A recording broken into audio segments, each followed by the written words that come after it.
Come and see about it. Yeah. Come and see about it. I got the game with me, come and see about it. Yeah. Come and see about it. I got the game with me, come and see about it. Come and see about it. Come and see about it.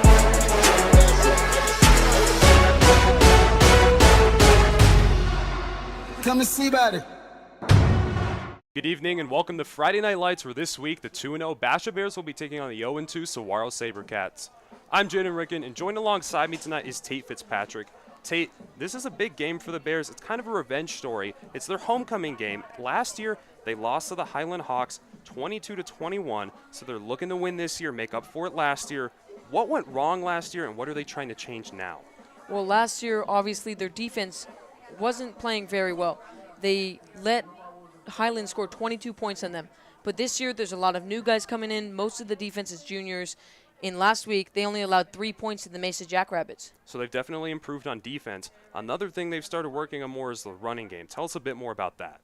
Well, last week, they rushed for over 300 yards, led by the star running back Noah Roberts. Since DeMond left Basha, they've really been focusing more on the run game and trying to get Noah Roberts and Isaiah McIver back into the game.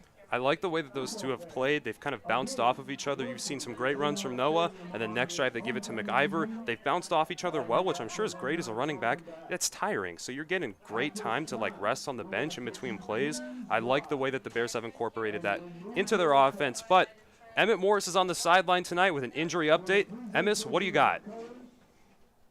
But defensive tackle Beckham Murakami and linebacker Dante Burley will both be out tonight, with Beckham with a toe injury, and Beckham with a toe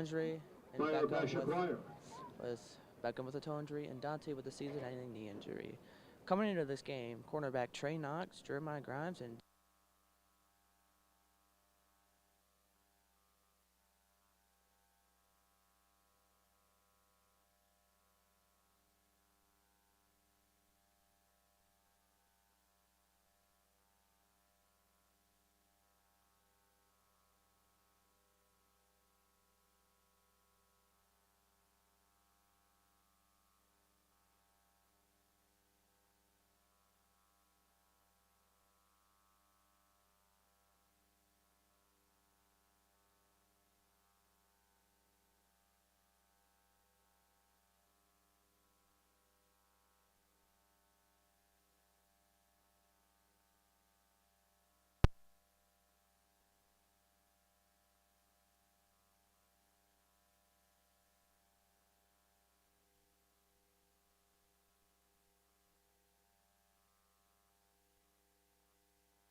the Bears look to keep the momentum as they take on the SAGUARO Sabercats, but they'll be without defensive tackle.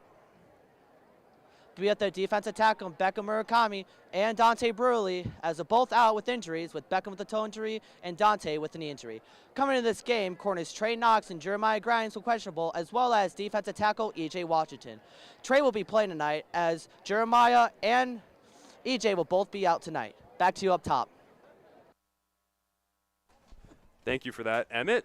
I do think that is something that we just mentioned, how great the defense has been so far for Basha this year, and that's in addition to the injuries they've faced. We've seen players step up, and we've seen everybody do really good, especially the youth, as you mentioned. I'd like to see people like Ty Tuateli getting in there. He's played a bit of linebacker after Dante Bruley was injured earlier in this year. Mark Dorson, another linebacker, he's a sophomore. He's played a decent chunk as well. Everybody stepped up, and I don't know if it's the new defensive coordinator, Chanel Jones, but overall the defense has just been miles better than it was last year. They really have. I mean, like you said, there's new leadership under the defense. I think Chanel Jones has done a really good job of connecting this defense and making sure that anyone can step up and play the position.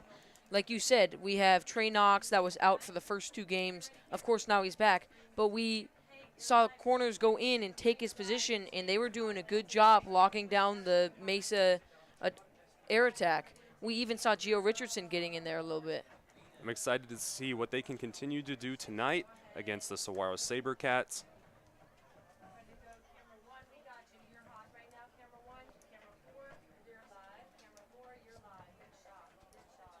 Here come the Bears.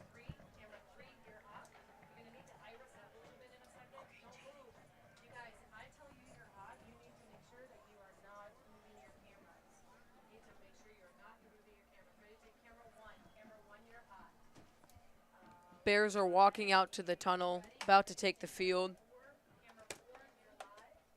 On this Friday night against the Saguaro Sabercats. This is going to be a great matchup here.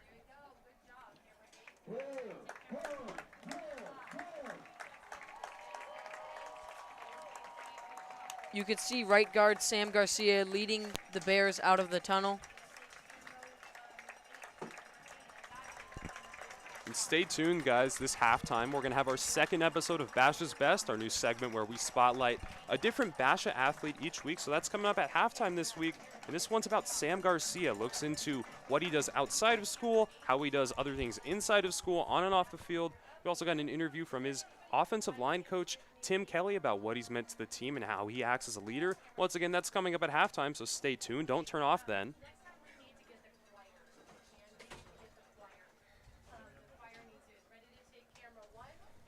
Basha lines their captains up tonight.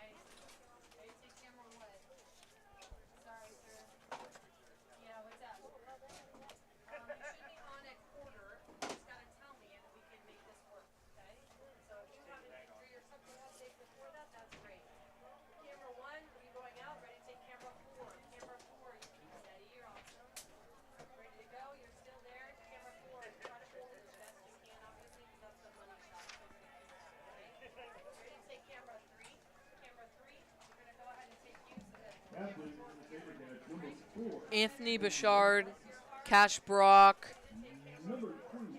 Cade Williams, and Justin Gerdes are taking the field for Basha's captains. Your captains of the night. A good group there. All seniors except for Cash Brock out there.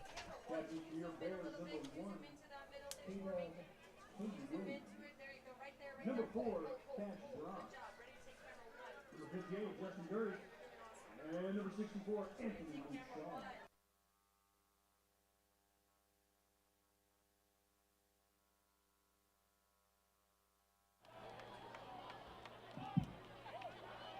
Okay, it looks like the Bears are going to kick and defend that north end zone. The Bears have won the coin toss. They've elected to kick.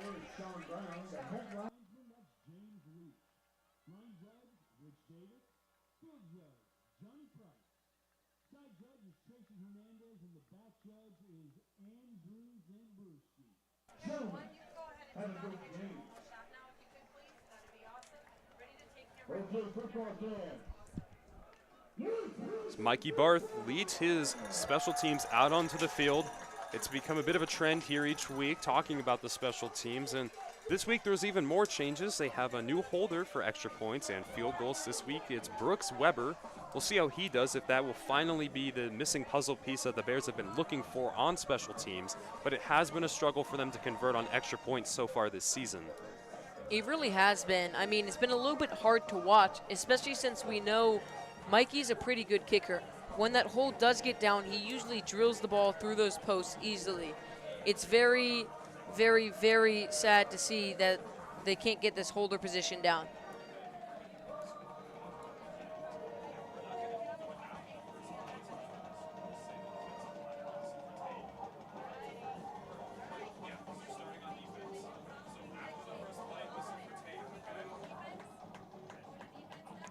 Kick is off.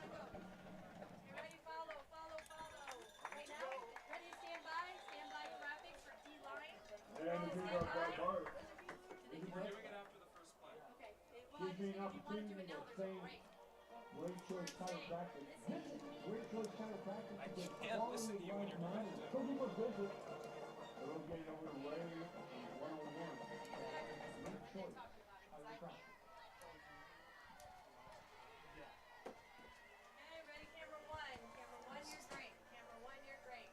First play of the night. Sabercats are led by number 15, Zealand Danielson at quarterback.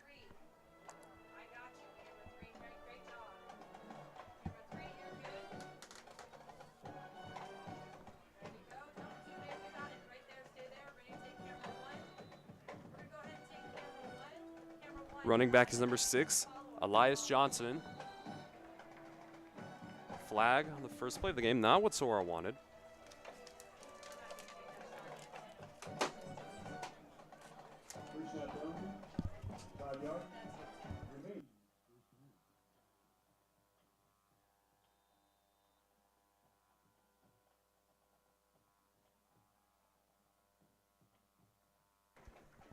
Short play.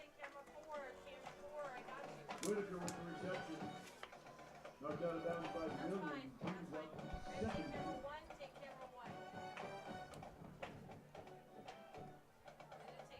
Brings up second. Bring up second and 1.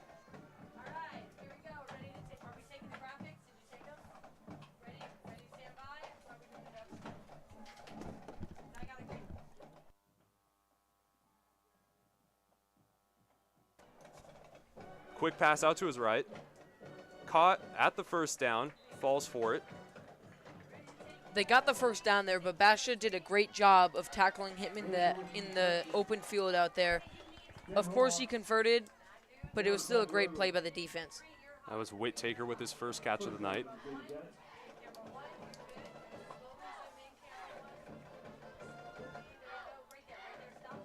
Danielson hands it off.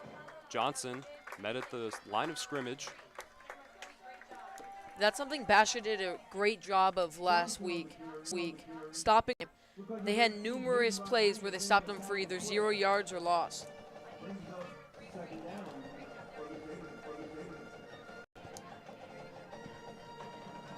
Second and 10.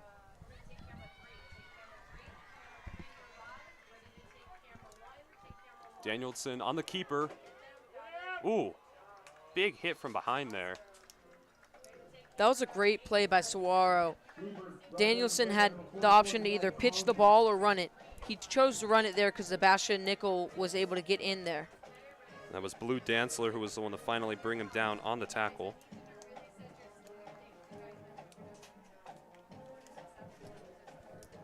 Third and 5.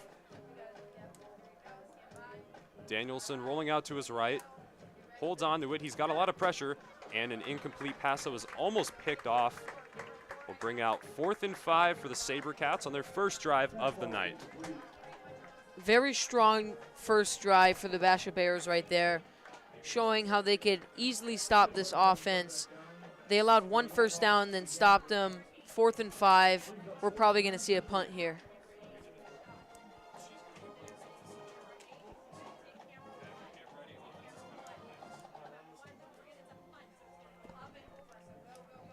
Punt is out past the 25, fielded by Dash Blake at the 25. He's up the right side of the field. He's got plenty of room. Dash Blake, one guy to beat, and he keeps it in bounds. Dash Blake all the way downfield for the touchdown on Basha's first play, but there's flags in the backfield.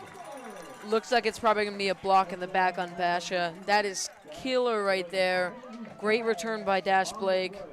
One of the keys to the game tonight was eliminating mental mistakes for Basha. They gave up over 100 yards of penalties last week, and Coach McDonald said that that was one of their biggest issues and things that they've tried to correct at practice through discipline.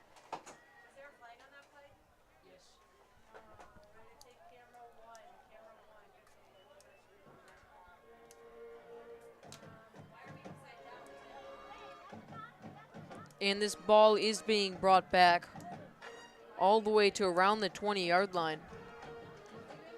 Seems like they'll spot it at the 19. I've seen that happen one too many times to Dash. Last season that happened, I remember against Westwood. I believe it was Westwood. Dash had a punt return, took it all the way, same thing, down the right side, and there was a block in the back. And I remember Coach Mack was talking to whoever had the holding call block in the back, and he's like, hey, you got to go apologize to Dash. Just unfortunate to see, especially because it's happened to Dash so many times, as now Veers clocks it out to Richardson on the left side, stays on his feet. Ooh, vicious fight there as the stiff arm from Gio is able to push him off. It was Elijah Jackson. You don't really see that much from wide receivers these days.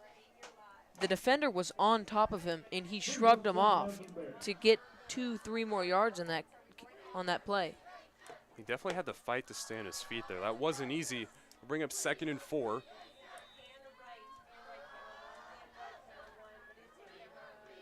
Veers, pitch. On his feet, Baldwin finally wrapped up by the ankles. Aiden Whittaker was in on the tackle. Great job to contain there by Whittaker. Stopping him for a loss of 3 yards, it looks like, bringing up 3rd and 8 for the Basha Bears.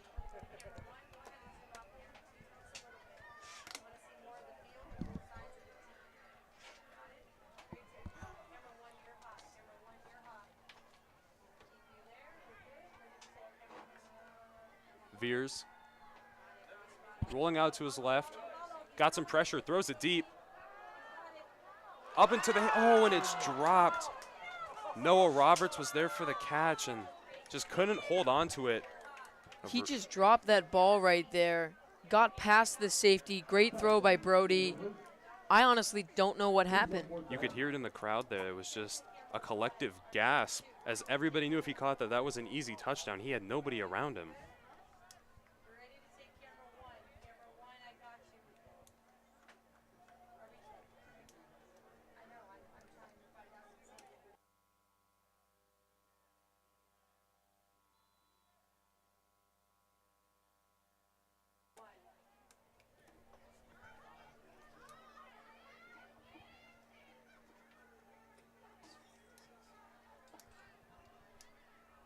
Punt's fielded right behind the 40. We'll mark him down at the 38-yard line. Basha's defense taking the field again. Last drive, we saw them easily stop the Saguaro offense. Let's see if they could repeat that performance.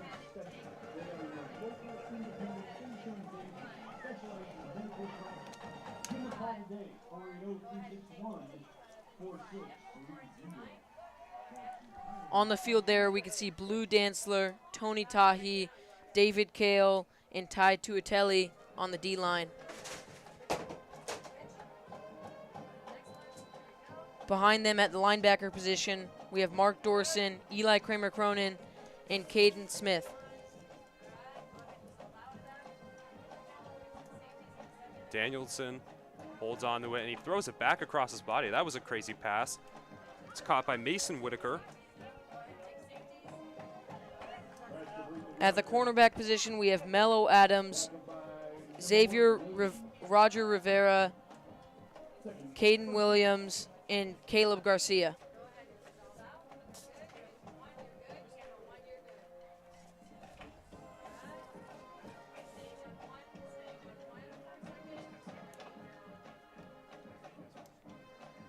First and 10, snap back for Danielson. Clocks it deep out to his left. He's got him open and overthrew him. Aiden Whitaker was the intended receiver there, brother of Mason Whitaker. Great pressure there by Basha. We see Blue Dantzler got in there, almost got the sack. Danielson was able to release that ball, though, and almost throw for a touchdown.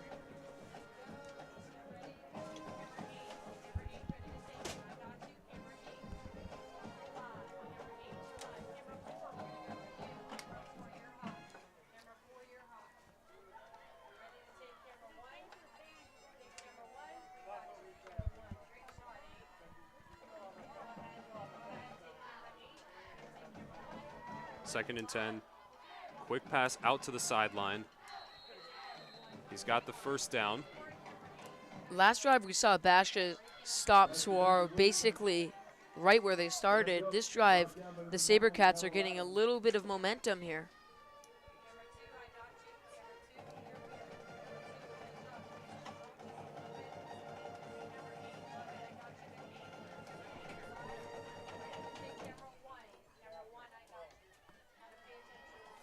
Danielson looks to the sideline before the play, trying to clear up some pre-play confusion. Hands it off. Absolutely nowhere to go there for Stroisier. That's Ty Stroisier, another one of Saguaro's running backs. Stopped in his tracks there. Linebackers just filled the gaps, didn't let him get any more than maybe 1 yard. 7:45 left on second down for the Sabercats. Second down for the Sabercats.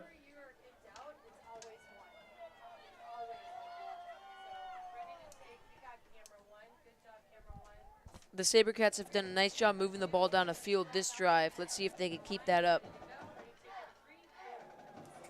A lot of pressure. He's brought down, but he was able to squeeze it back out to Stroisier. Nice blitz by Caden Smith there. Attacked Danielson's blind side. He could not see him coming and almost got sacked. And what do you think went wrong with Saguaro's offensive line there to let him get in so quickly, Tate? Well, I think they just didn't read the blitz before the play. Caden Smith came by untouched. They just didn't see him coming in.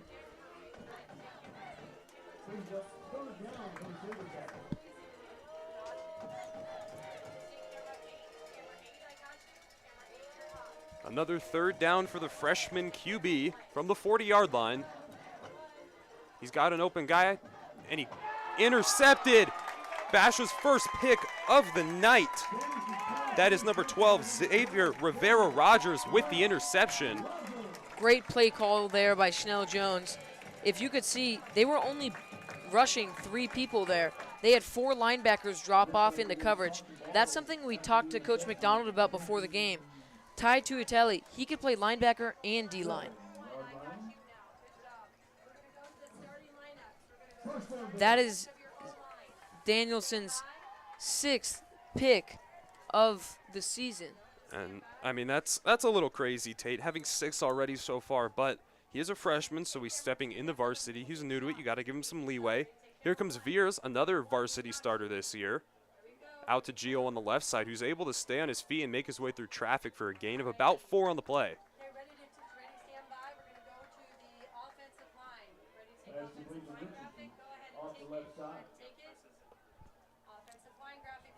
Jake Hildebrand, we see at left tackle there. Michael Villa at left guard. Justin Gerdes at center. Sam Garcia, who we talked about, leading this O-line. And Otero at right tackle. Roberts on the play.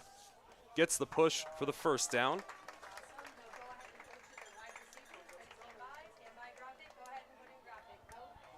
The receivers, we see Dash Blake, Gio Richardson, and Cash Brock. We see Mason Colmer at the tight end position and star running back Noah Roberts in the backfield.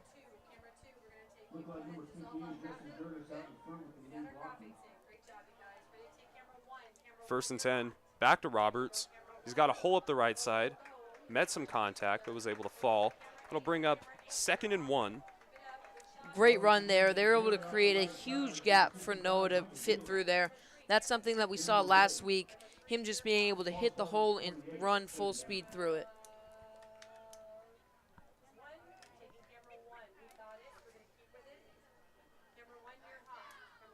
Second and 1. Veers. The fake, the pump fake there. He's met at the opposite 45-yard line. That's a pretty good fake from him, Tate.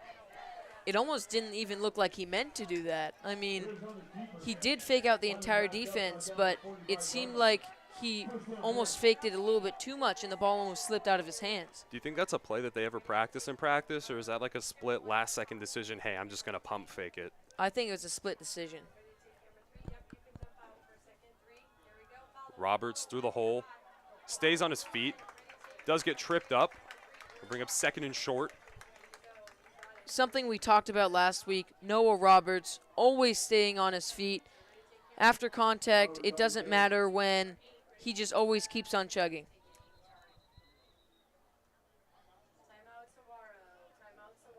Timeout Saguaro. Timeout Suarez. That's their first timeout of the half. Gives me an opportunity to thank a wonderful sponsor, Amada Senior Care. You know, they are It's been a little back and forth so far, Tate. We haven't seen anything too dominant from either team right now. Basha's had a punt, Saguaro's had a punt and an interception. It's been a little bit of a slow start. I'm interested to see if Basha will change anything during this timeout now that they have a little bit of a break time. They get to talk in the huddle, any adjustments. I like what they've done with Roberts, though. Like we mentioned, they've been keeping it on the ground. They know that he's such a powerful runner. He's able to make it through those holes provided by the offensive line. What do you expect to see changed, if anything? I don't think that they've changed much. This is only their second offensive drive that they've had this game. I think they're going to keep on giving it to Noah and then try the deep ball later in the game.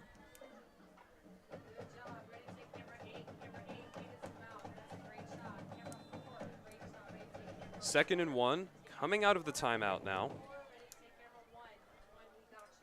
Veers met with a lot of pressure, holds on to it. Contact at the 30. He'll tumble for about 1 yard after. That's something that most people didn't expect to see from this Basha offense. Brody Veers being able to be mobile in the pocket and escape the pressure. We saw 2 of the Saguaro D linemen get into the pocket there, and he was able to get out and convert for a first down.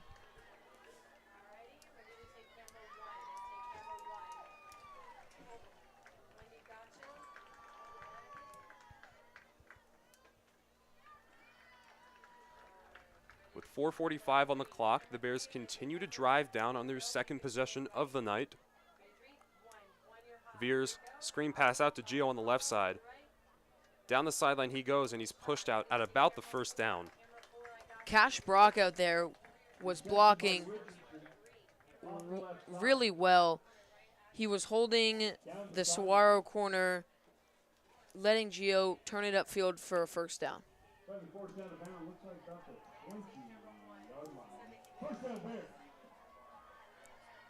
See number 85, Mason Colmer, coming onto the field. He's Basha's starting tight end this year. It's a fan favorite here at the Basha Bear Network. Friend of the show. Veers looks to pass, has plenty of pressure. Gio on the slant, the spin. He's out of bounds. A lot of pressure got in there from the Sabercats. I wonder what happened there with the Basha O-line.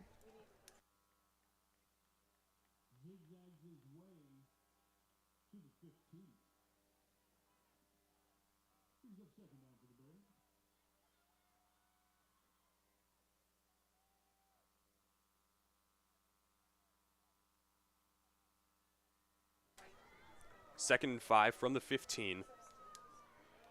Veers alone in the backfield.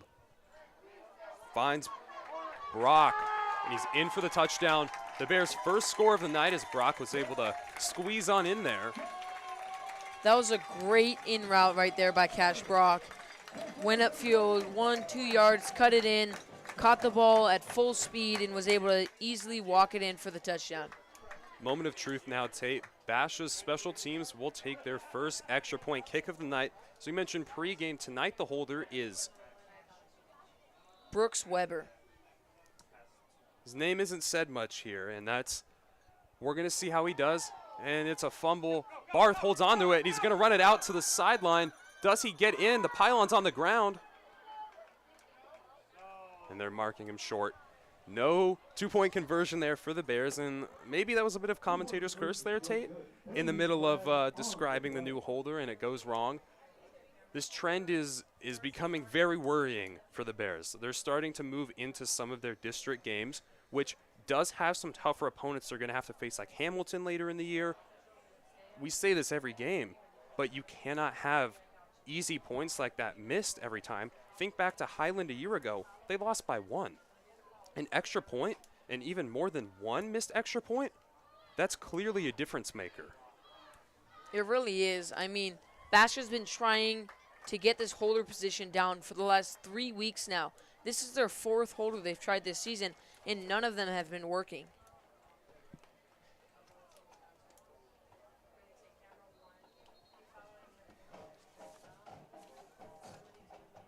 There's some penalties on the play. offside. So as a result, with 4:18 remaining in the first, the Sabercats of Saguaro 0, Your Basha Bears 6.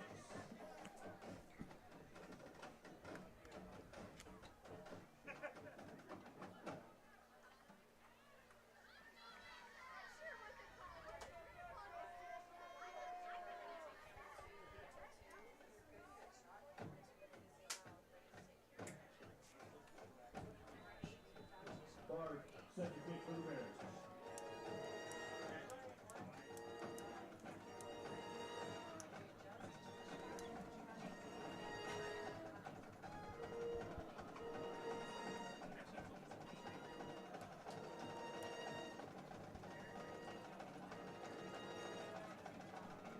Barth's kickoff, on the other hand, is all good as he gets it into the end zone. Touchback for the Sabercats.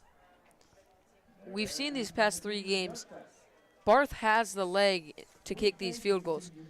That's why we really think it's the holder that's been messing up on these kicks. Of course, we saw there he fumbled the snap, and it was just not really a good hold. And that was Brooks Weber's first time in on a varsity play in a very long time, if not his first time ever. They mentioned it in the first game when we talked to the coaches after, how they thought some of the nerves might be getting to their kicker, Barth, and their holder. I don't know if in game 3 you can still use the nerves as an excuse, Tate.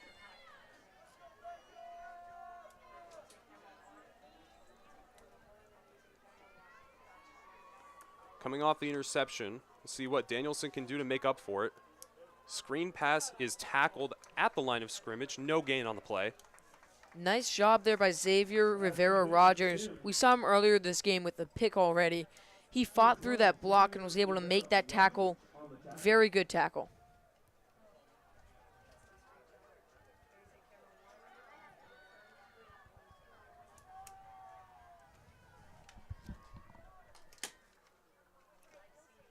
If you're going to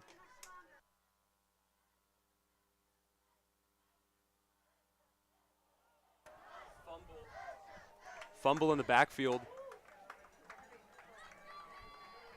Risky play there for Basha. Excuse me, for the Sabercats. Looks like they're going to spot that at the 5-yard line.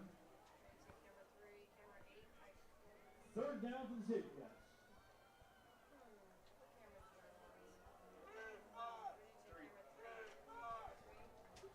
It's going to be a long one here, Tate, as it's 3rd and 25 from the Sabercats' own 5-yard line. Down by 6 with just about 3 minutes remaining in the first quarter of Basha's homecoming game. Danielson hands it off to Johnson, who goes absolutely nowhere. You see Mark Dorson there on that tackle. Really good job of filling that backside A gap. If he didn't fill that hole, then Elijah Johnson might have been able to turn that upfield. Probably not for a first down, but maybe for 10, 11 yards.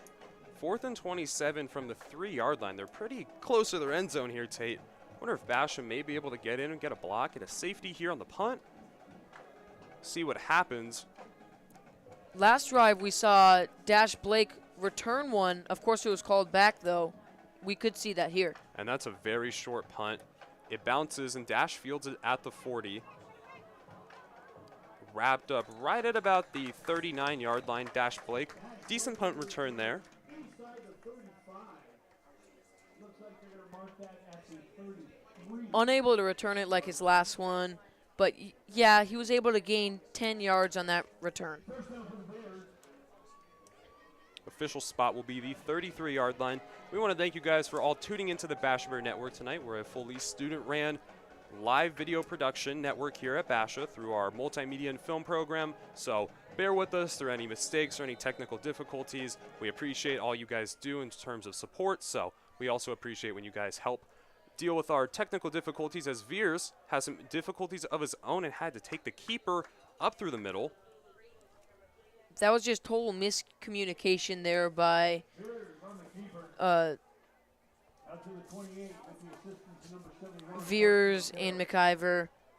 McIver ran the opposite way, and there was just no one to hand the ball off to.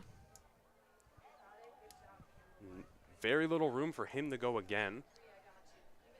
We'll bring up 3rd down now. McIver With the carry. Down to the 25. 3rd and 2. I would expect to see the Bears keep the ball on the ground here. The run game has been working for them very well. Slow but steady wins the race here, Tate, and that's what we've seen so far on this running drive. McIver again, wide open hole on his feet, in for the score. What more can you say, Tate? I don't even know what happened to the Sabercats defense. It looks like the safeties, they split off to go and cover the deep zones, and that just left the middle of the field wide open for McIver to run in for that touchdown. Basha's 2nd score of the night. It'll make it 12-0. 2nd extra point of the night.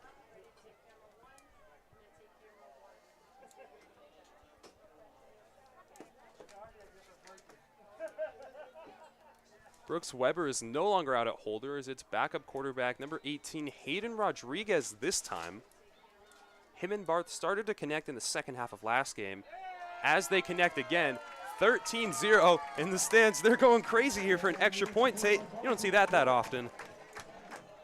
Especially when they go even more crazy for an extra point than they did the touchdown. I mean, they're really excited that we kicked the ball through the post that time. If you're a Basha fan, you've got to be. It's become a bit of a rarity out here to see him consistently get extra points. I think Hayden might be their guy. Like I just said a few seconds ago, in the 2nd half of last game, they were able to consistently make extra points with him. They struggled in the 1st half, but I don't know why they switched to Weber just to switch back. Perhaps, you know, just testing it out, testing the waters, but Rodriguez looks like he'll be the starting holder for the remainder of this game at least.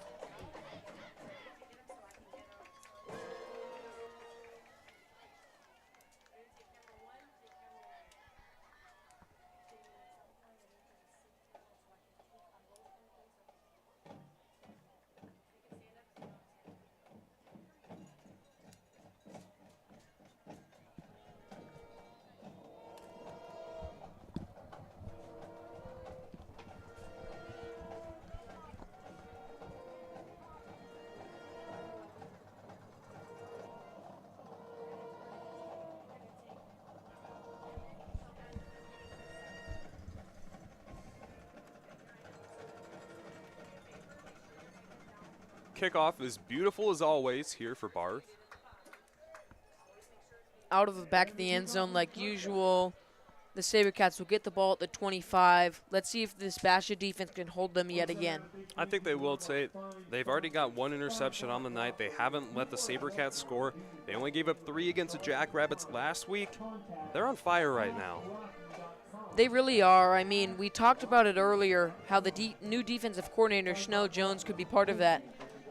But I think another reason they've been doing so well is the connection they have between their teammates. Like we said earlier, they're all basically coming in to play on this varsity level. Most of them are juniors, and they just have this different level of connection between them. They really have. They've been able to step up and fill spots excellently. Danielson made it out of traffic only to be wrapped up by Eli Kramer-Cronin. And he is dogpiled there by a sea of Basha defenders. The entire defense came in to take him down there. By a group of Bears. Brings up 2nd down.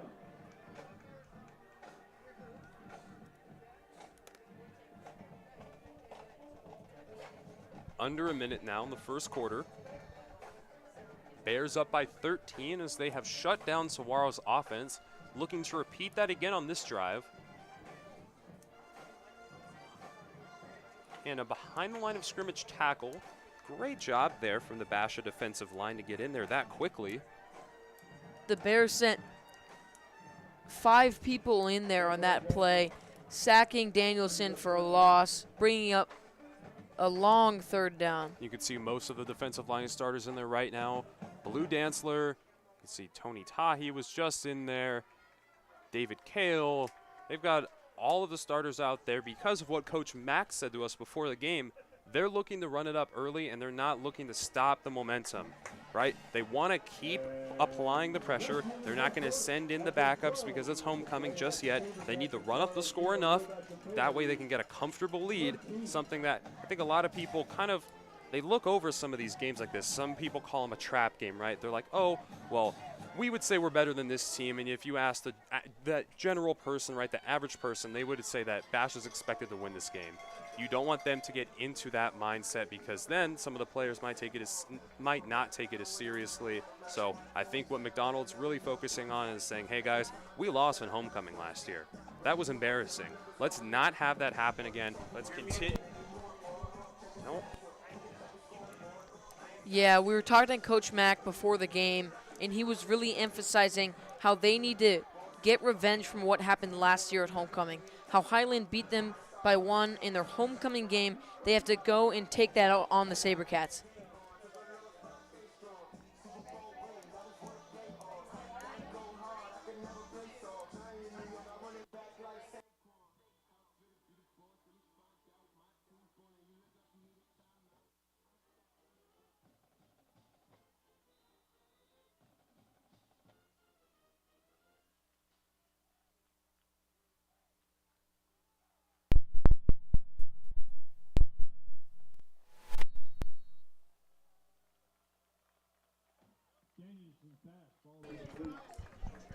Great defense there by Basha, forcing number 12, Aiden Whittaker, out of bounds so he couldn't get the reception.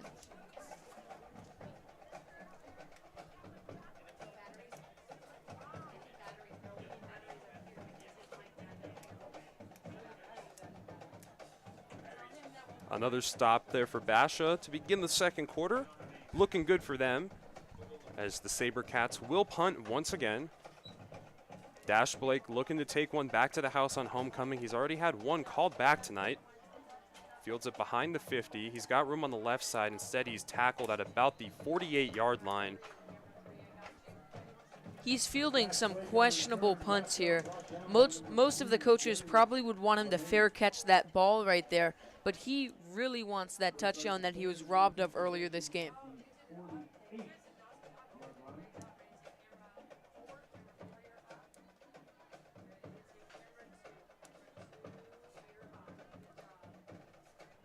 Basher's offense taking the field already past the 50-yard line. Only have to work 48 yards to get a touchdown here.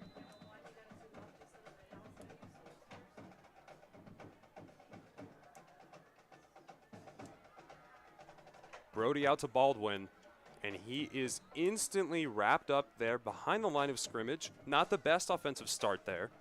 That's the second time this game we've seen Jaden Baldwin get wrapped up behind the line of scrimmage. These past 2 games, we've seen him catch those short screen passes and take them for long. We even saw one 95-yard touchdown by him earlier this year. And keep in mind, he's only a sophomore. He's going in varsity against people who could be seniors, potentially 18 years old, twice as big as him. So anything he gets is still an accomplishment, as Veers gets the quick pass off.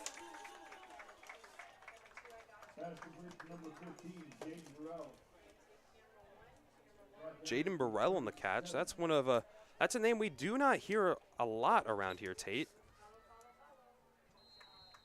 Basher running hurry-up offense right there. Obviously out of bounds, so they can't run the hurry-up here, but they're just trying to get the Sabercats caught off guard.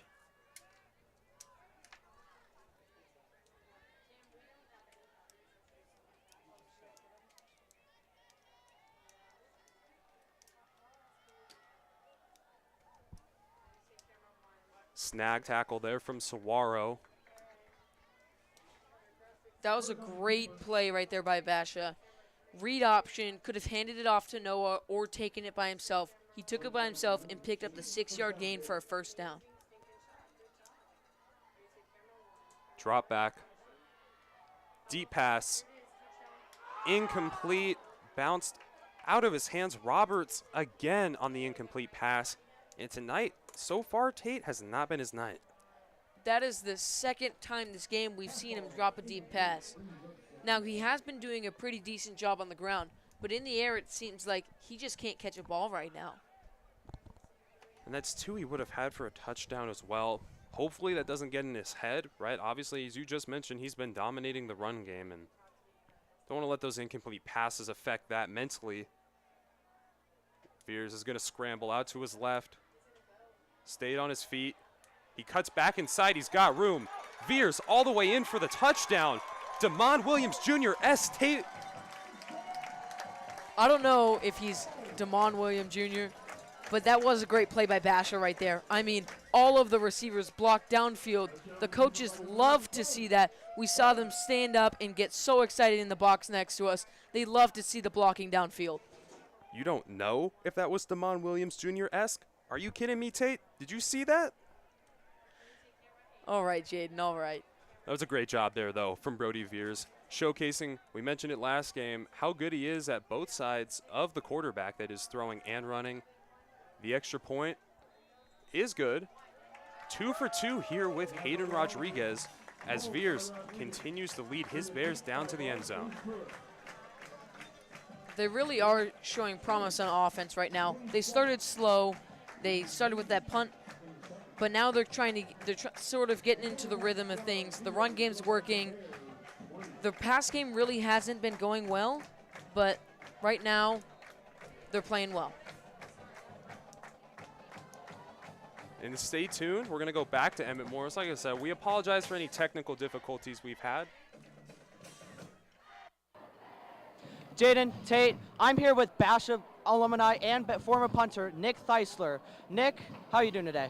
I'm doing great, man. Very happy to be here, support the guys. You know, I got a little break, so I'm excited to be out here, support the guys.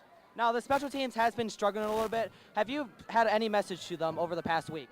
Man, 99% of special teams is all mental. You know, of course it's form, but it's all mental. And being able to really just sit there and calm down. You know, be able to calm down and do your thing. You know, there is no pressure. There is no pressure. What adjustments has Mikey or even the special team itself made? You know, I haven't really been around much, but, you know, from what I can tell, you know, we just need to find a holder, you know, and that's all there is to it. You know, Mikey's a great kicker, Clayton's a great punter, and I'm very happy that he's taking over my position, so. Thanks, Nick. Jaden, Tate, back to you. Well, and folks, if you just saw it on your screen, something went wrong with the kickoff. Could be an onside. It didn't look fully intentional, and then there was a penalty. That kick was indeed intentional, Jaden. I saw them practicing at practice the other day. Mikey was going in to fake the kickoff, and then they had the backup kicker come in and kick the onside.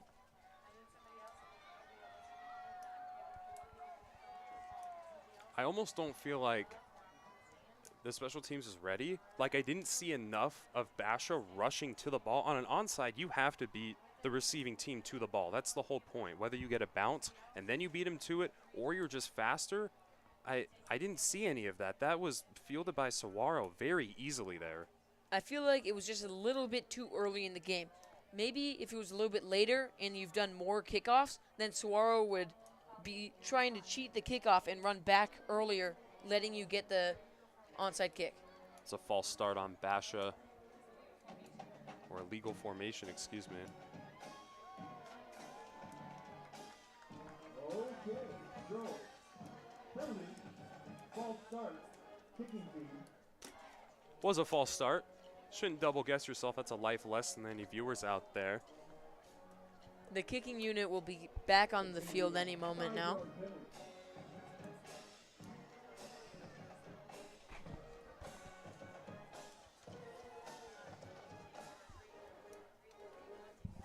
.10:27 in the second quarter as Basha's up by 20 points. A running clock will start when one team leads by 35 points in high school football, and that means the clock will not stop. Something the Bears are looking to get if they do want to get out of here early tonight. Go enjoy their night, before homecoming tomorrow night. That's something else. If you're a Basha student out there, don't forget to buy your tickets to homecoming. Tomorrow they're going to be more expensive at the door, so if you haven't bought them already, be prepared for that. It's at Basha High School tomorrow night, starting at 7 p.m.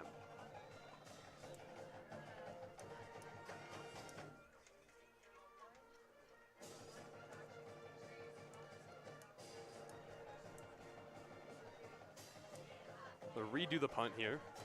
This time going for a genuine kick, Fielded at the 1-yard line. Nowhere to go as he is thrown to the ground. Great job from Basha there to make up for their mistake on the onside kick. That's almost a blessing for Basha there. You don't have that flag on the onside kick. They get the ball, all the way at the 50-yard line. Now you have them back near the 20.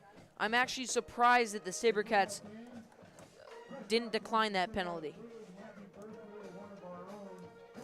It was interesting, right? Like, why would you not take the ball at a closer field position unless you have full confidence that you're going to return it for farther than that, but that's pretty unlikely.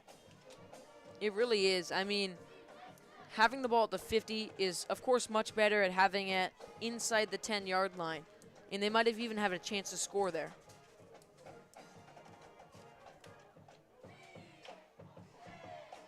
Danielson and the Whitakers return to the field, looking to hopefully put Saguaro on the scoreboard for the first time tonight on this drive. Danielson is alone in the backfield. Pass is overthrown on the sideline. The intended receiver there was Ty Stroisier. There is a flag on the field, though. We saw Caden Williams running in, almost intercepting that ball. Great play by the Basha defense. Of course, it was an overthrow, but still, the corners were locking up.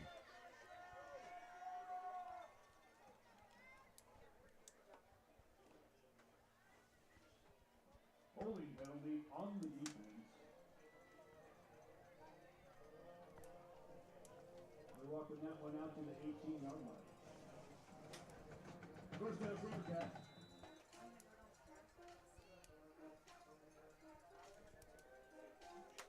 Quick pass down the middle. Whitaker with the catch, and he'll fall for it at about the 37-yard line. Did he fumble it? The Bears are saying he did. The referee's not so sure.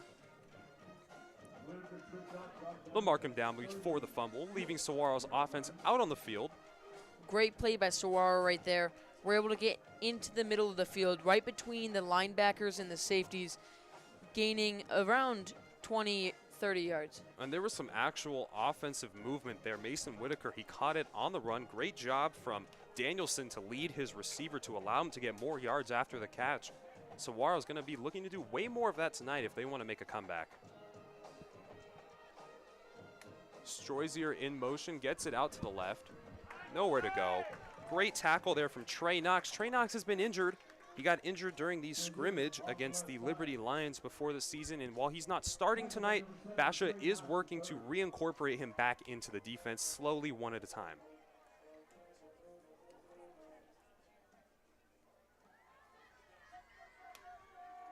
Second and long here for the Sabercats. Basha's been doing a great job at stopping the run. Let's see what they can do here on second and long. Second and 11 from the 35-yard line. Danielson, quick pass, way short of his receiver. Whitaker was just probably 5 yards away from that pass there. Obviously, we've been talking about how Danielson is a freshman quarterback. That's probably affecting how we're seeing him play this game. This is one of his first ever varsity games. This is his third game in high school. Right, coming out of 8th grade, I know in CUSD, which is the district that Basha plays in, they don't even allow tackle through the middle schools. You have to play flag as the pass is caught right past the line of scrimmage there. And they will mark it incomplete. All right, that was a close one. It's a close one. Danielson and his receiver right there, not in sync. He threw it before he was turned. It hit his receiver's back, and it almost turned into a turnover. Familiar scene here for the Sabercats as they're going to look to punt again, this time from their own 35-yard line. Right into the hands of Dash Blake. Good move from him. And he powers down to the 39-yard line, give or take. We're seeing some good punt returns here. Of course, we always want a touchdown, but those 7-yard gains that he just got right there are huge for the offense, inching them closer and closer to the end zone. Red snapper with oven roasted heirloom carrot cumin salad. In a yogurt broth, $46.50. Don't wait before they run out.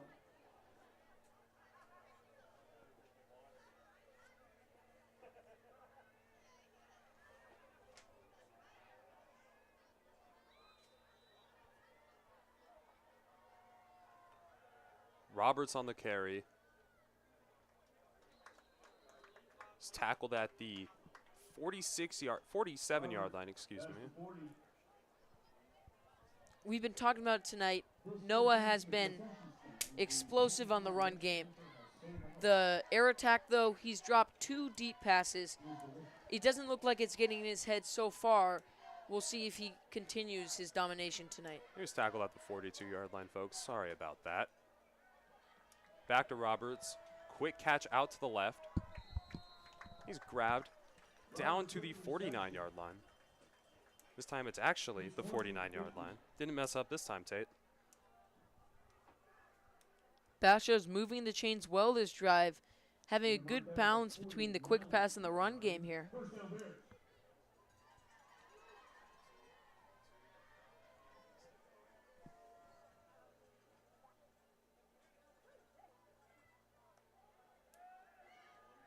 Drop back, working around to the ground. Veers goes.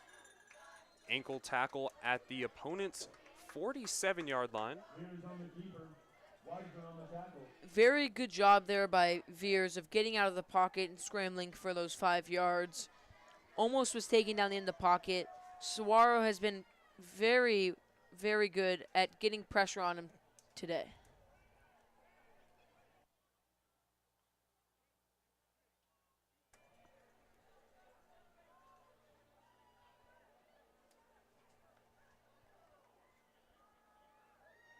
Passes out to Dash. Dash has the first down. Flag on the field here. And that was definitely a later flag. Penalty flag on the play.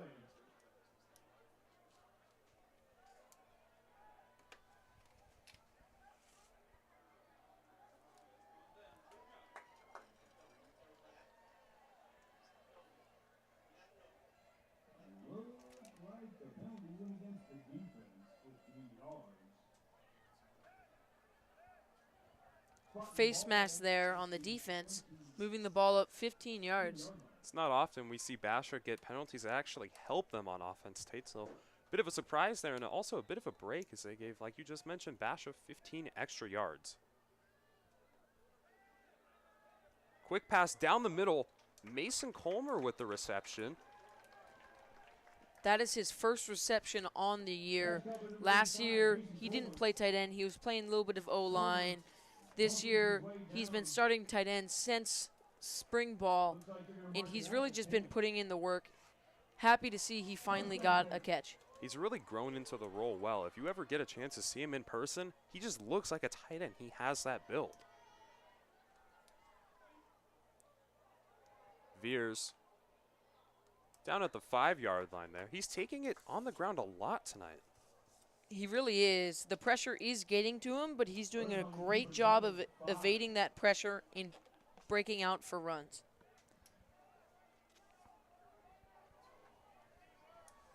Brings up second down.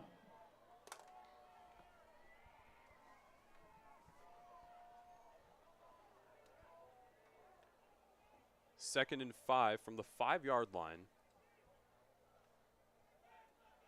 Handoff, touchdown, 2 words.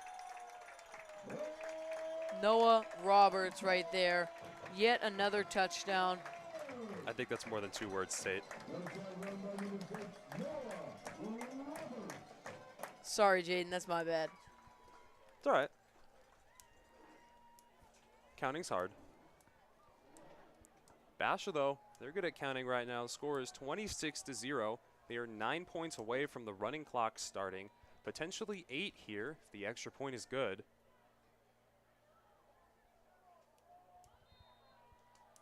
And it will be. The Bears up 27-0 with 5:52 remaining in the second quarter. And right now, they've completely switched up this homecoming game from their last.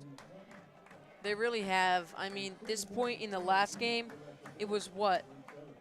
Highland Hawks winning right now? Now they're up 27 with only 5 minutes left in the first half. Excited to see how the rest of this game goes for the Bears.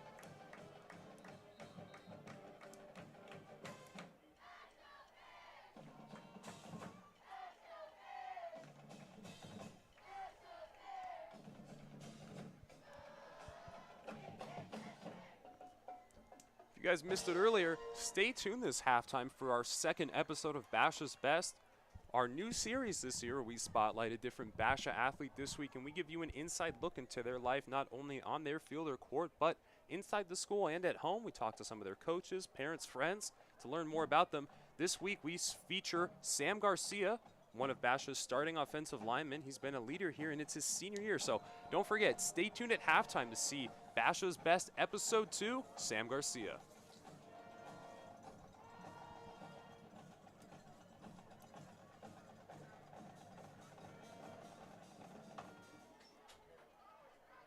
Fielded.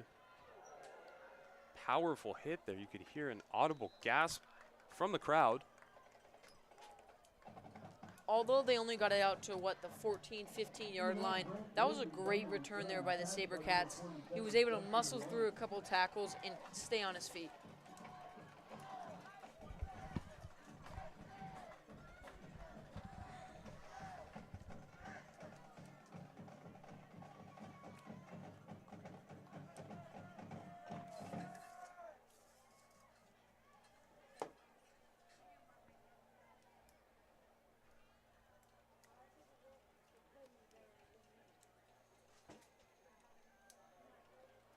Jogging back out onto the field. The Sabercats not feeling the best right now. They're down by 27 in the second quarter, so a huge deficit they would need to overcome to win this game. Hopefully, though, the team doesn't give up, right? Obviously, you never want to see a team give up, and you want them to keep going even when they do get down by a pretty decent amount there. Strozier got a few yards on the play. Basha's defense has been really good at stopping the run this game. We haven't really seen the Sabercats pass the ball much, and when they have, it's been locked down. Defense is just doing a really great job overall.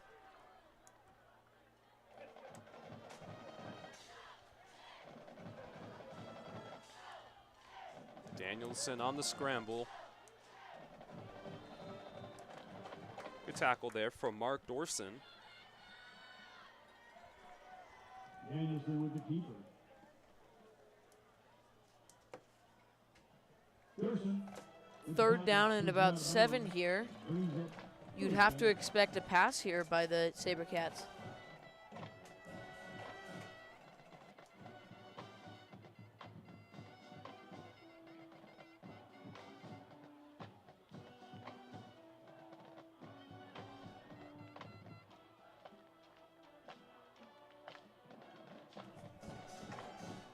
Danielson on the move, looks deep once again, plenty of pressure from his guy, and it was almost intercepted. Dropped by Aiden Whitetaker. It was in his hands, and he just could not hold on to it. Great coverage there from the senior Fabo Hardwick, though. He was guarding him the entire way, never let up, even until the ball was basically in his hands. It really was great coverage. Great play, great coverage. Wasn't able to come down with it. Brings up 4th down for the Sabercats now.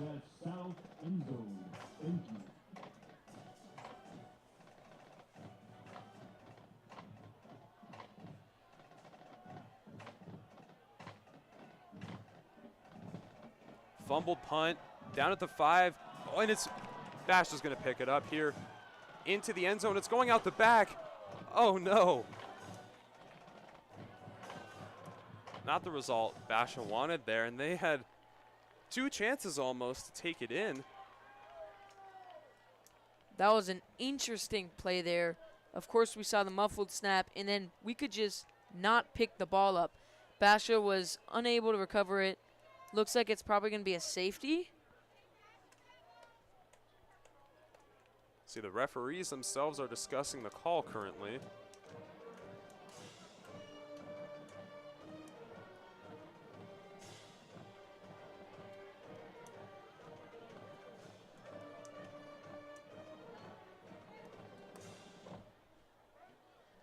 Nothing official yet.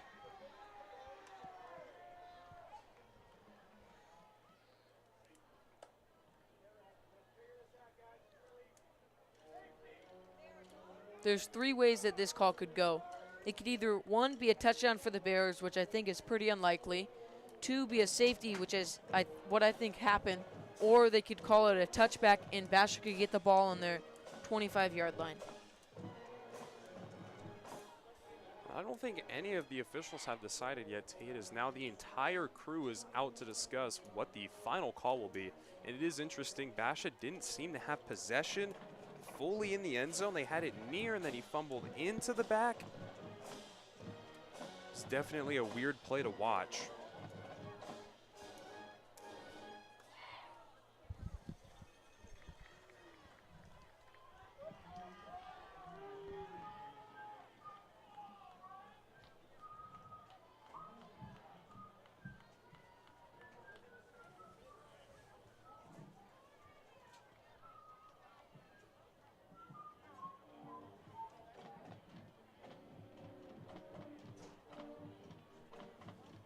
Still no clear call by the referees. Seemed like they're about to break their huddle, but they went back in to talk some more.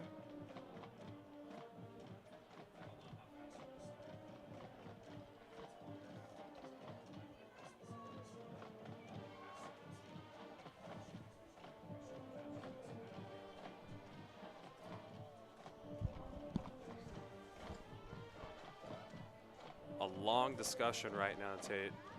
A lot of ins and outs with this. It's almost like a puzzle. Well, if he touched it here and then he went out here, okay, so what now? You know what I mean?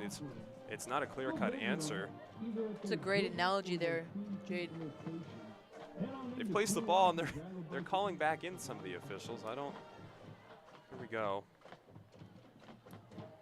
So it looks like they're going to spot the ball at the 20-yard line. Confusion by everyone in this stadium, it seems. Nobody knows what's going on, including the refs. The ball's still on Saguaro's 20-yard line right now.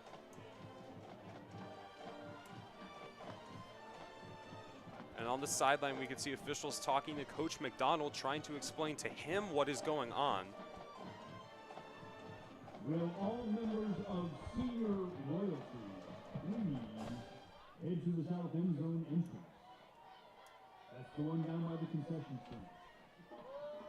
We still await officially what the final decision is. The suspense is real right now, Tate. I'm on the edge of my seat. It really is. Looks like Saguaro is taking the field again.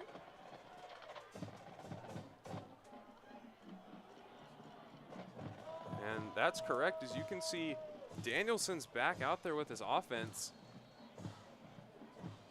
1st and 10 from the 20-yard line. Looks like they've ruled it a touchback. So let's try our best to break down what happened. It was a muffled punt. He re-picked up the punt, tried to punt it again. It was blocked.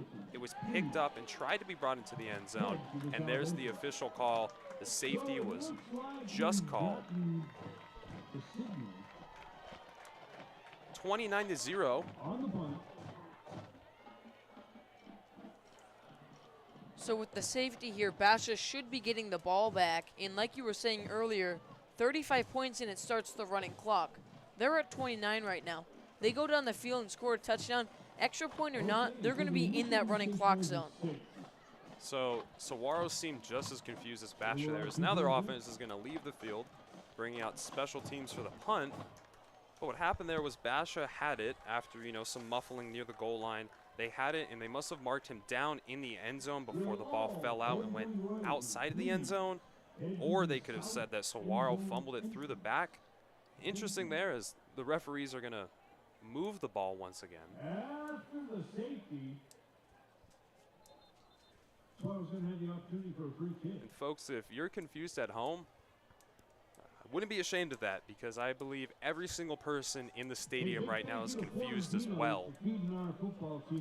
Looks like the Sabercats are taking the field. I think we're going to see a safety punt here, which is a weird kick.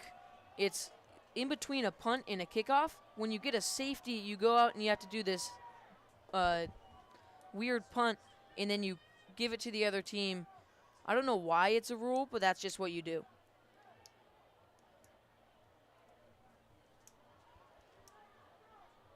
Finally, the game will resume after about a 5-minute long discussion over there.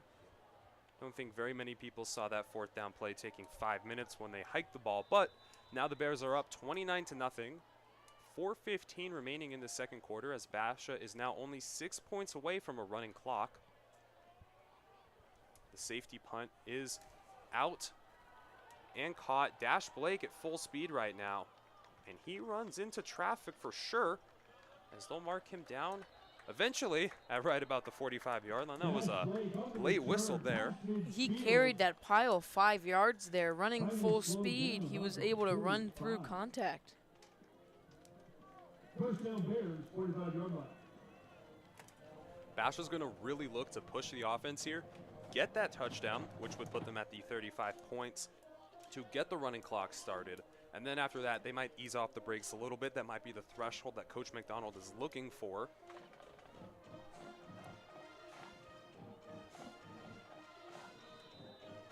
First and 10 from the 45-yard line.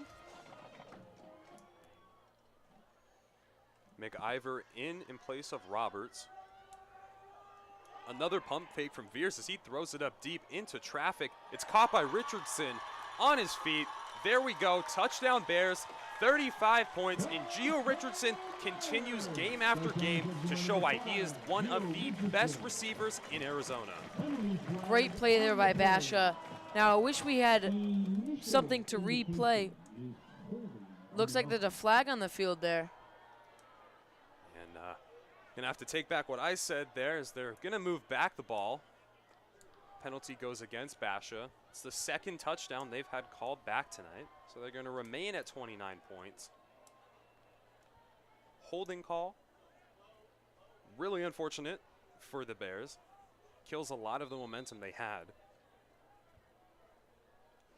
That moves them back 10 yards, and probably even more than that, because that was a touchdown right there, making the clock run for the rest of the game, or at least until they were up by less than 35 points. Veers is now alone in the backfield.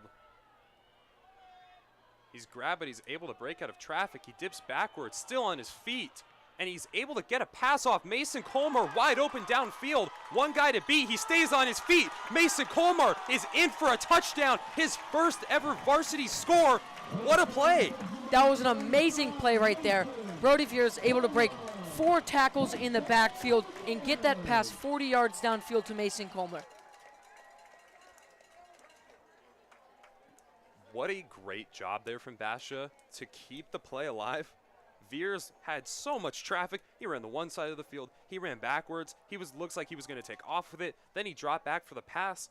Mason Colmar, they talk about rising to the occasion. That's his second catch on varsity. Sometimes it's not about if you get a lot of, looks or a lot of catches. As Bart's extra point is good, 36-0.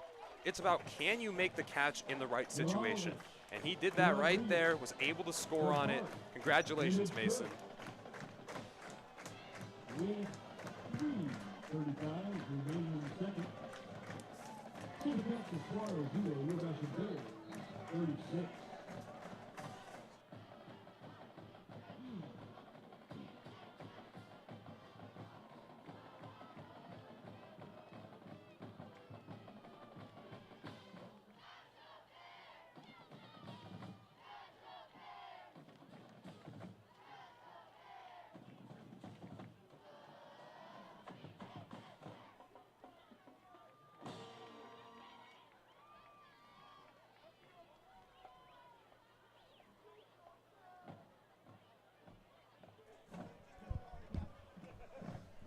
Just missed it. Mason Colmar had his first ever varsity touchdown. He's got an offer to San Diego right now.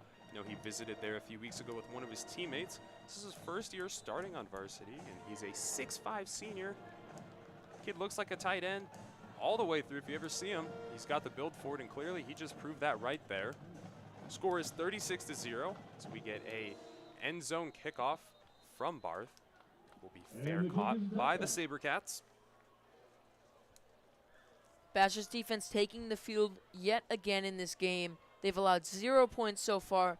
Very strong showing by them. They haven't given up a point since the first half of the Mesa game last week. Yeah, that is 5 scoreless quarters, assuming that they hold the Sabercats for these next 3 minutes. And Tate, you were mentioning in between the kickoff there that the running clock may not start until the second half.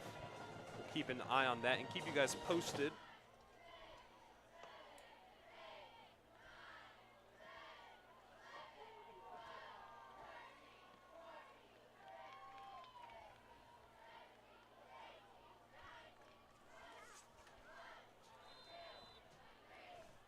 Strozier next to Danielson.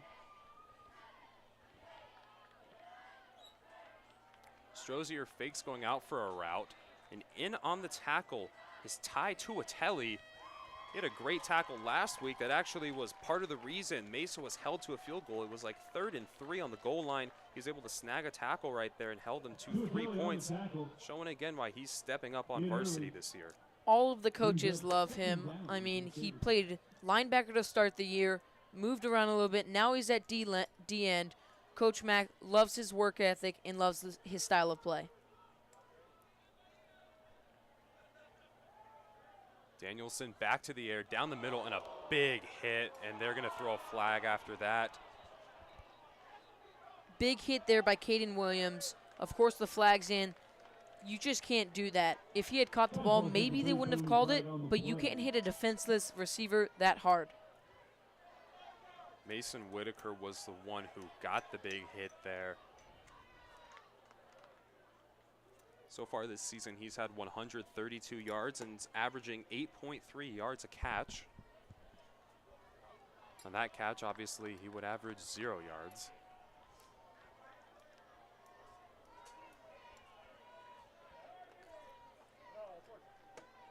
With a penalty, that's going to move Saguaro up to the 32-yard line.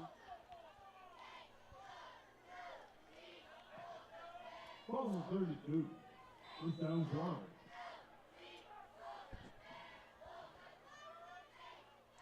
First and 10. Johnson, little shovel pass over to him. So he's able to cut it up. Great tackle there by Caden Smith. Able to ankle bite him in the open field, making sure that he can't get any further. This may just be me, you know. I'm always comparing people, right? We've got Veers with Damon, but Smith there, he's got the red gloves. He plays on defense. He reminds me a bit of Miles Lockhart, and I see your smile on your face, Tate. I think you know where I was going with that. Will be stopped short of the first down on second down. Tate, agree or disagree? I disagree with that, Jaden. I mean, they don't even play the same position. Caden Smith, he plays nickel linebacker. Miles Lockhart, he played corner, if I'm not mistaken. They are both two very good, well-rounded players, but I think they have some different strengths. But they both have red gloves. That is true. You got me there, Jaden. You got me there. Under 2 minutes now. Sabercats on 3rd and 3. Fumbled pass, and he is touchdown in the backfield. Basha stumbled on top of him as Dantzler was able to mark him down. Not what you want to see happen on 3rd and 3 is a muffled snap. Sure is not. Mitchell Toa, just not a good snap there. Went right into the ground. Blue Dantzler got a little bit too excited there. Was kind of jumping for joy. Wasn't able to recover that fumble. Send out again a big thank you to Florentino for feeding our team their pregame meal this week. Yeah, not the best snap there from Michael Toa, the 5'7" senior. For all of your snacking needs. 4th and 7. The Sabercats are not going to go for it. You'd have to think that at some point the Sabercats would have to start trying to go for these 4th downs. Of course, this is a 4th and 8.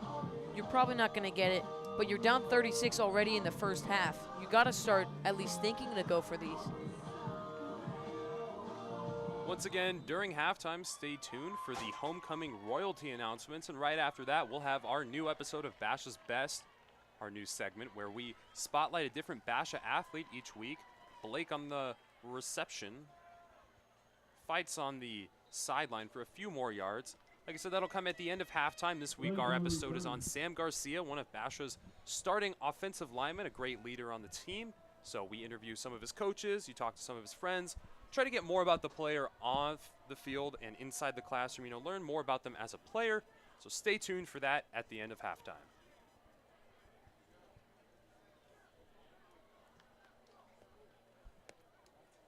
Brody Veers in the Bears offense taking the field here for what will probably be the last offensive drive for the Bears this half.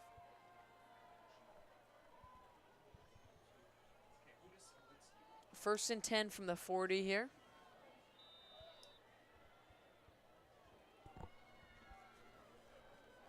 Minute 29 remaining in the first half of Basha's homecoming game as Veers looks deep once again. Jaden Baldwin brings it in for the 50-yard reception. Nearly a touchdown. I'm speechless right now, Tate. I'm speechless.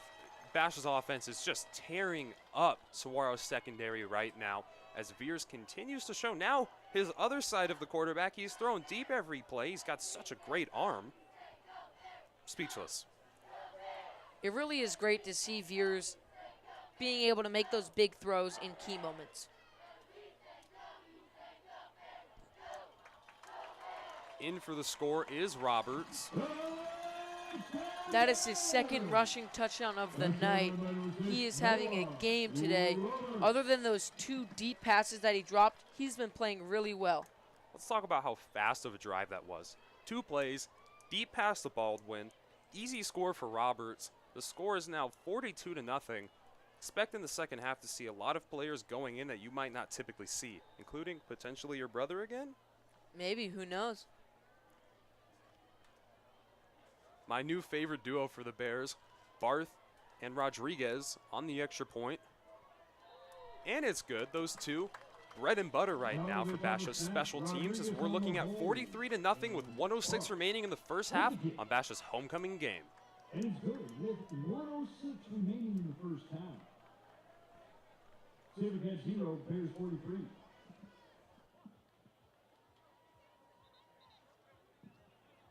Big thank you to one of our sponsors, Barrows. Barrows is committed to improving communities and the lives of the people they serve. So visit a Barrows near you and, make it a family tradition.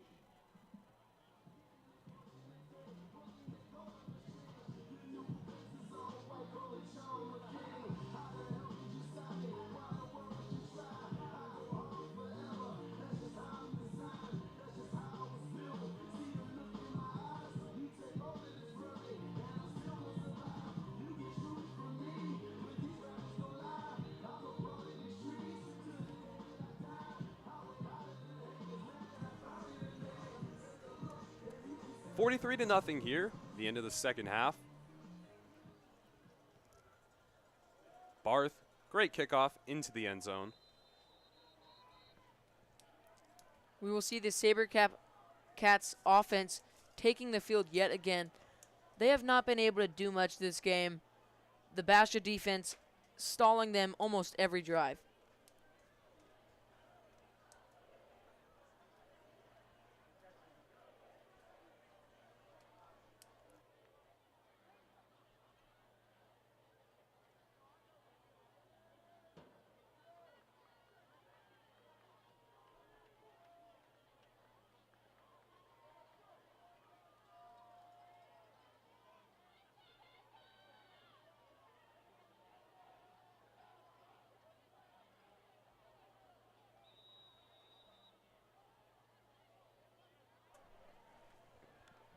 One minute remaining in the first half. Danielson, quick pass over to Strozier. The Sabercats just trying to move this ball downfield. We saw there Danielson had nobody in the backfield with him, empty. 5 receivers able to catch that ball there. In an interesting season for Saguaro, coming off of a 6A championship victory last season.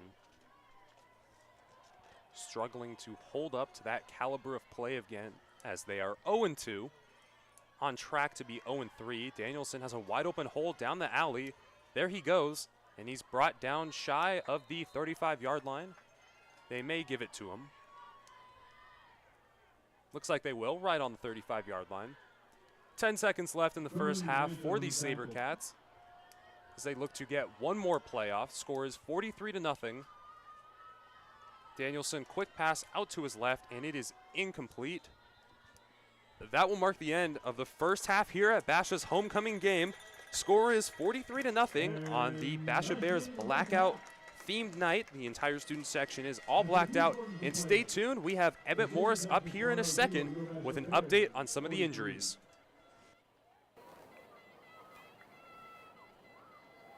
Jaden, Tate, an unfortunate update as Caden Smith, safety, is questionable to return this game with an arm injury. We'll check in with him on halftime and see if he's returning to this game.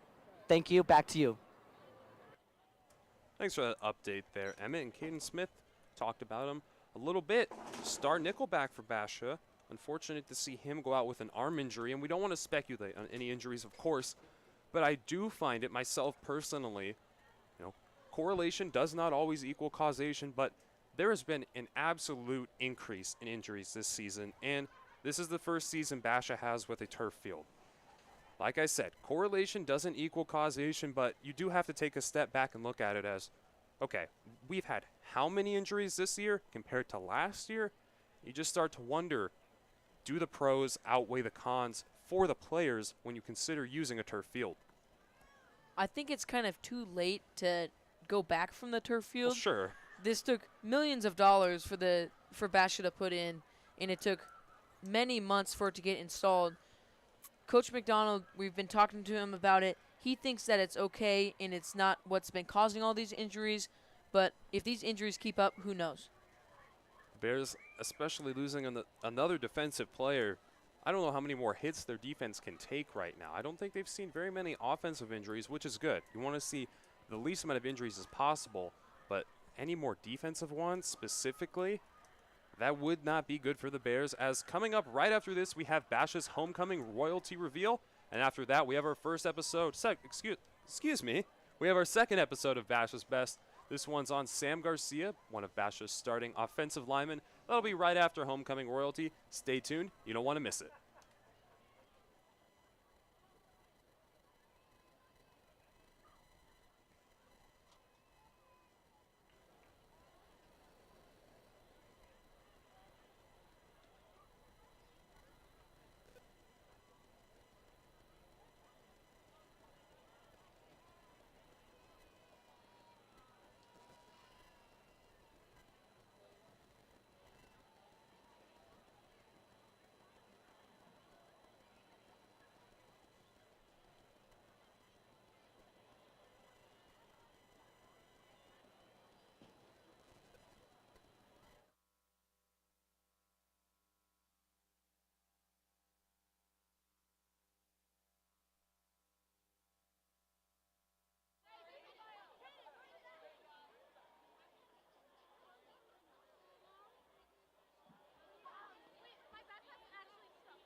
Good evening, Basha community. Basha student government is excited to announce the 24-25 homecoming royalty. These students were nominated by Basha staff because they believe these students are the best representatives of Basha. They do their best day in and day out to represent our school, motto of benevolence, honor, and scholarship. Their peers voted them to be their homecoming court. Please a big round of applause to our officers of student government. They will be crowning our royalty this evening. Up first, we have our freshman class royalty, Lexi Luke and Xavier Tomler. Lexi is a freshman and an honor student. She is involved in flag football, student council, and she also does track. In her free time, Lexi likes to go to the gym, read, and hang out with her family. She has a positive outlook in life and always wants to help others. Xavier Tomler is a freshman at Basha. He is a wrestler and an honor student. He likes to spend time with friends and family. He plays piano, and he knows karate. Xavier is excited for a great freshman year at Basha. Put your hands together for Lexi and Xavier.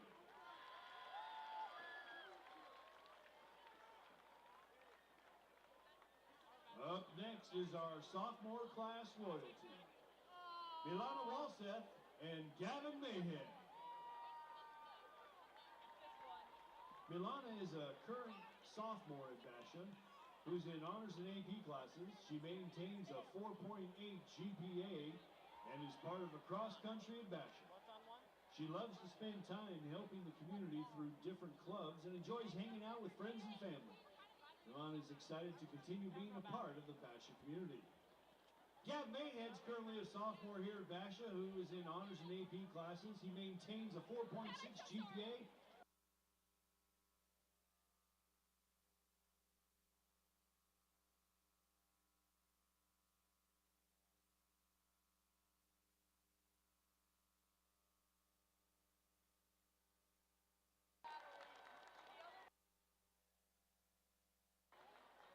Up next, our junior class royalty, that's Kaylee Elgard and Eli Payne. Kaylee's a junior here at Basha, and she's enrolled in AP and honors classes. She's also co-captain of varsity cheer. She's involved in many clubs such as NAS, NHS, and she has received the Character Award. She is kind, caring, and someone you can rely on. Eli's a junior here at Basha. Eli's a dedicated student who maintains high grades in all of his classes. On top of that, he's a varsity football and baseball player. In his spare time, Eli likes to spend time with his friends and family, play guitar, and take care of his horses. His teachers can attest to his kindness, consideration, and strong character. Put your hands together for Kaylee and Eli.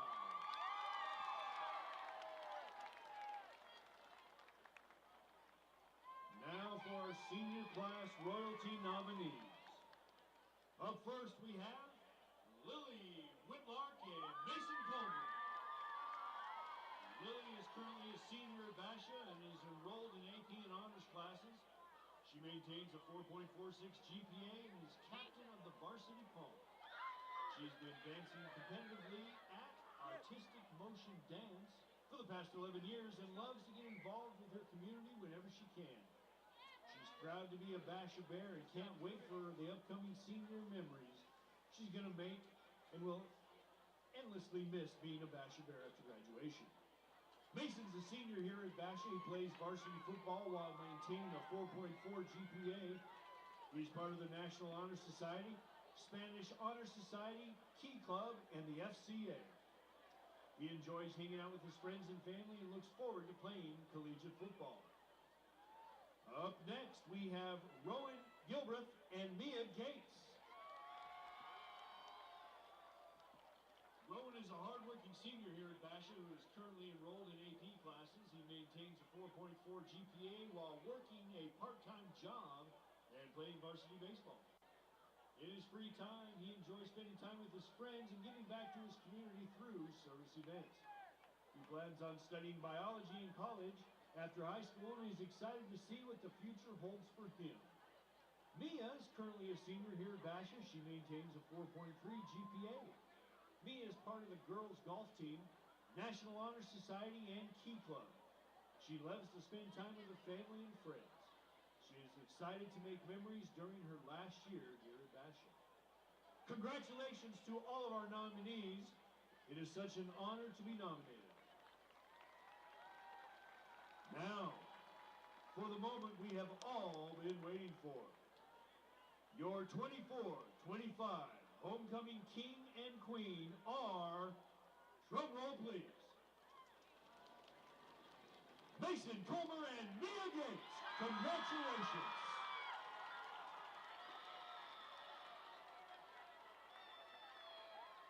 Let's have a huge round of applause for all of our homecoming royalty.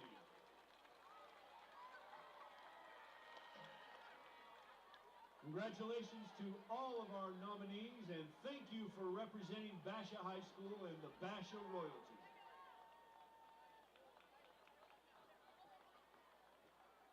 One more time, football fans, put your hands together for our entire homecoming royalty.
Welcome you back from that halftime there. The Bears are up 43-0, and here's episode 2 of Basha's Best.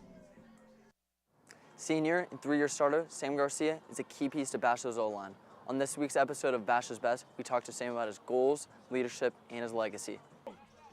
He's the anchor on the offensive line, and with that is a lot of responsibility. But for Garcia, he knows it's the only way. Just talking to them like they're normal people. You know, I'm not trying to be bossy to them. I'm not trying to say, hey, you're supposed to be doing this. Sam's kind of been the leader. He's done a great job of helping the younger guys, the newer guys. Garcia knows how important his leadership is on and off the field, but also knows that discipline will help him reach his ultimate goals. The goal coming into the season is have one of the best seasons as a team, and personally to show that I can play at the next level. As his offensive line coach, Coach Kelly knows he has a lot to offer to any school. They like what he can do. They like his size. That's one of the things we talked about earlier was you can't coach size, and he carries his size and his weight very well. What they're looking for at those positions on the offensive line. With it being early in the season, the offensive line has struggled giving up costly yards and penalties, something Garcia says can be fixed with concentration and focus. What we can improve on is more discipline. I'm sure you guys can see that we've been getting a lot of flags lately. We had 12 flags last game and 13 the game before that, and as a team, that's just irresponsible, and it's not supposed to be happening like that. It's a concentration, focus thing, and getting in shape and working hard every day in practice is where that kind of comes in, and the maturity, the experience of them working together.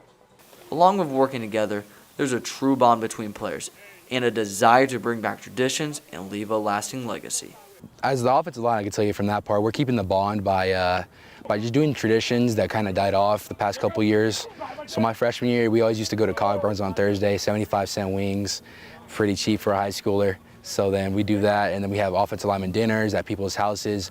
We actually just ate last night with the team, and yeah, it was pretty great. That's how we just keep it, just bonds and dinners. But there is one thing that his coach is really going to miss. What it always is when things seem pretty low or down, or things start seeming a little bit distant and pulling apart, Sam's always right there.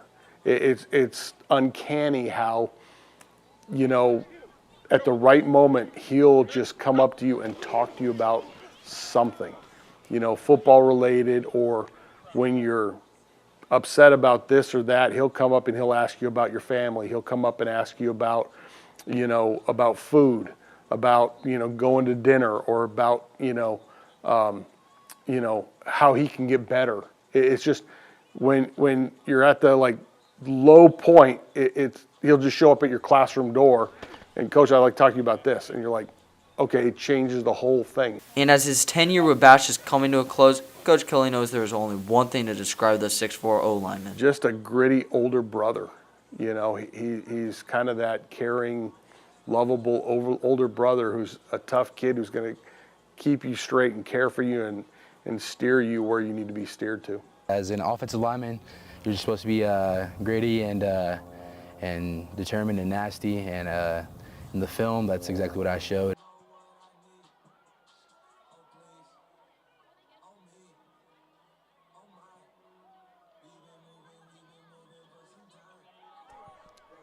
And that was episode 2 of Basha's Best, our new show here where we spotlight a different Basha athlete each week.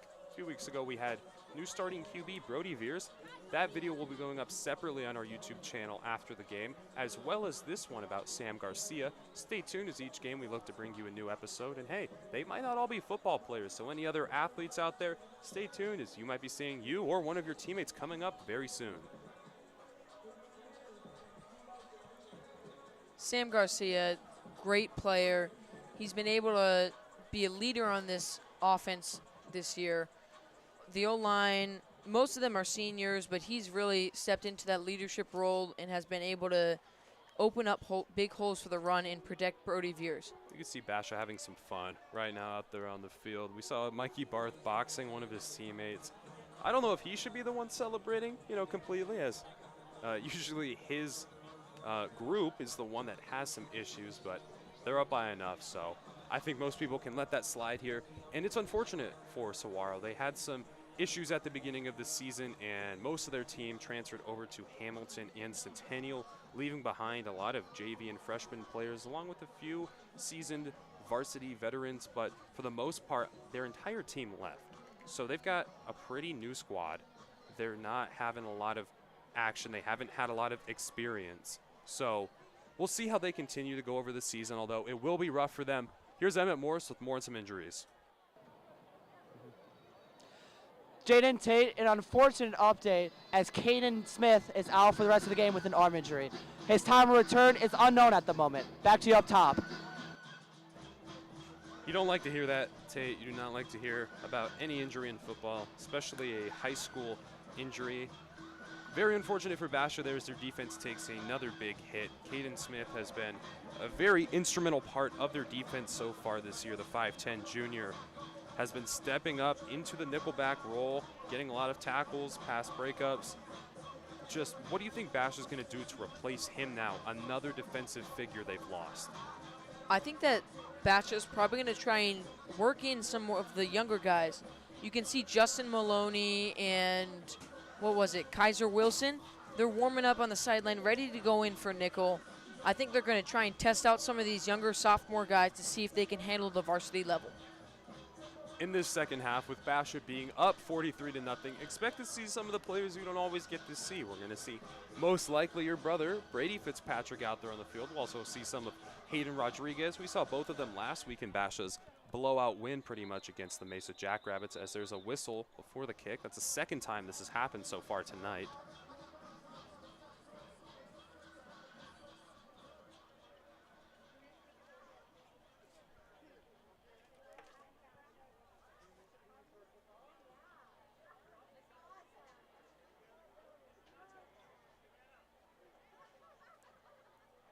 Looks like they're going to have to redo the kick.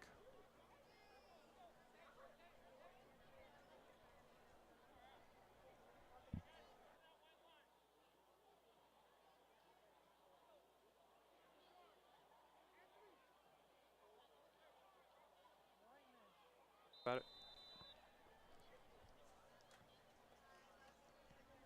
They redo the kick.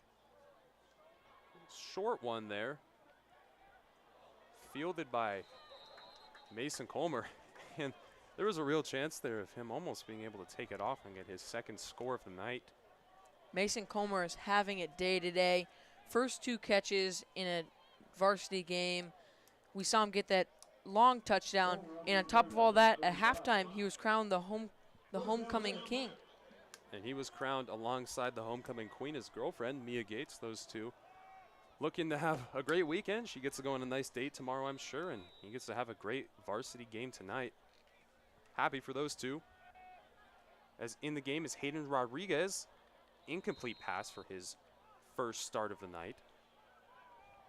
And while he may not see the offense a lot this game and a little bit of last game, he started as our holder on special teams for kicks. And him and Mikey Barth have worked really well together. They've actually been able to make field goals compared to some of the other holders out there on the field. And now we get to see him shine over here at QB. Handoff. Upfield, McIver goes. Tackled after a gain of 5. McIver is another one of those players that we've seen have a great game today. He scored a pretty long touchdown at the beginning to get Basha really rolling and the momentum back into their side of the field. And now it seems like they're going to have him in and trying to just get him going and get him more yards. And there is a running clock in the second half because Basha is up by so much, so expect this to go by pretty quickly unless Saguaro starts to catch up.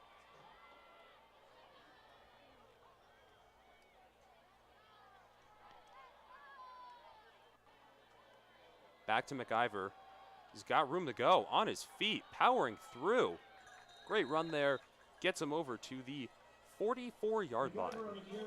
We saw Justin Gerdes, Michael Villa, and Sam Garcia really open up the middle of the field right there, opening giant holes for McIver to run through.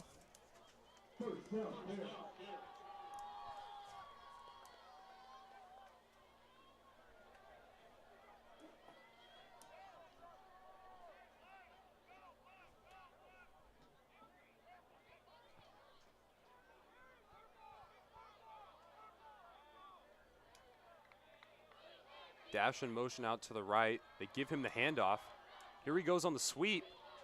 Room to go on his feet. And he's tackled near the 25-yard line. That was a great play there by Basha. I mean, of course, you got the first down and a couple yards to complement it. But another thing you like to see, Hayden Rodriguez, that's a pass for him right there. He's technically a forward pass, and it gets him yards in the stat sheets.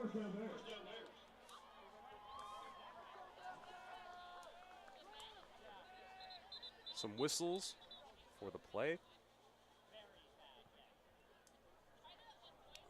Looks like there's a football in the end zone. Great throw from the referee there. Wonder if he was a quarterback back in his day. Here we go now. 1st and 10 from the 27-yard line. McIver on the handoff. Angry run. He bounced a few yards after he got brought down. They're inside the 10 now. This O-line is doing an amazing job of opening up gaps. We've seen so many runs break out long because the D-line for the Sabercats just isn't there.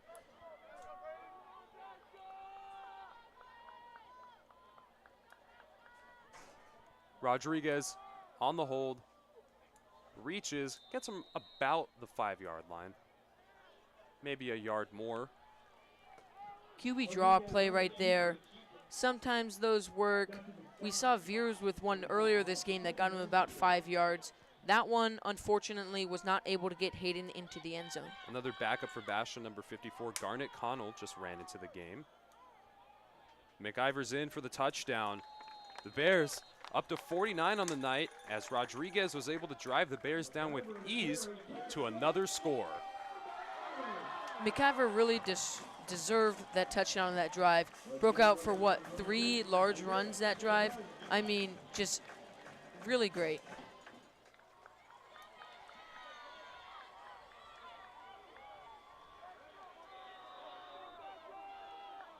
We take a look around the state. We'll keep you guys updated throughout the rest of this game. Right now, Perry's playing Queen Creek.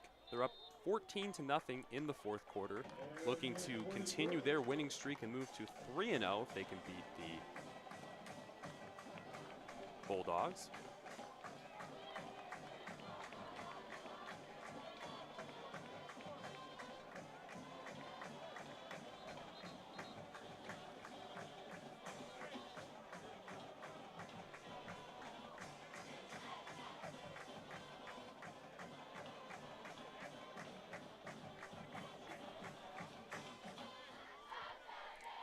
The kick team yet again coming out on the field for Basha. We've seen him out there a lot tonight. I mean, with 50 points on the board, you're going to see him out there a lot. The 2-0 Liberty Lions this week are playing Mountain View, who also happen to be 2-0. Right now, there is under 7 minutes in the 3rd quarter. Lions leading 28-0 as they look to repeat championships after their win against Centennial last year.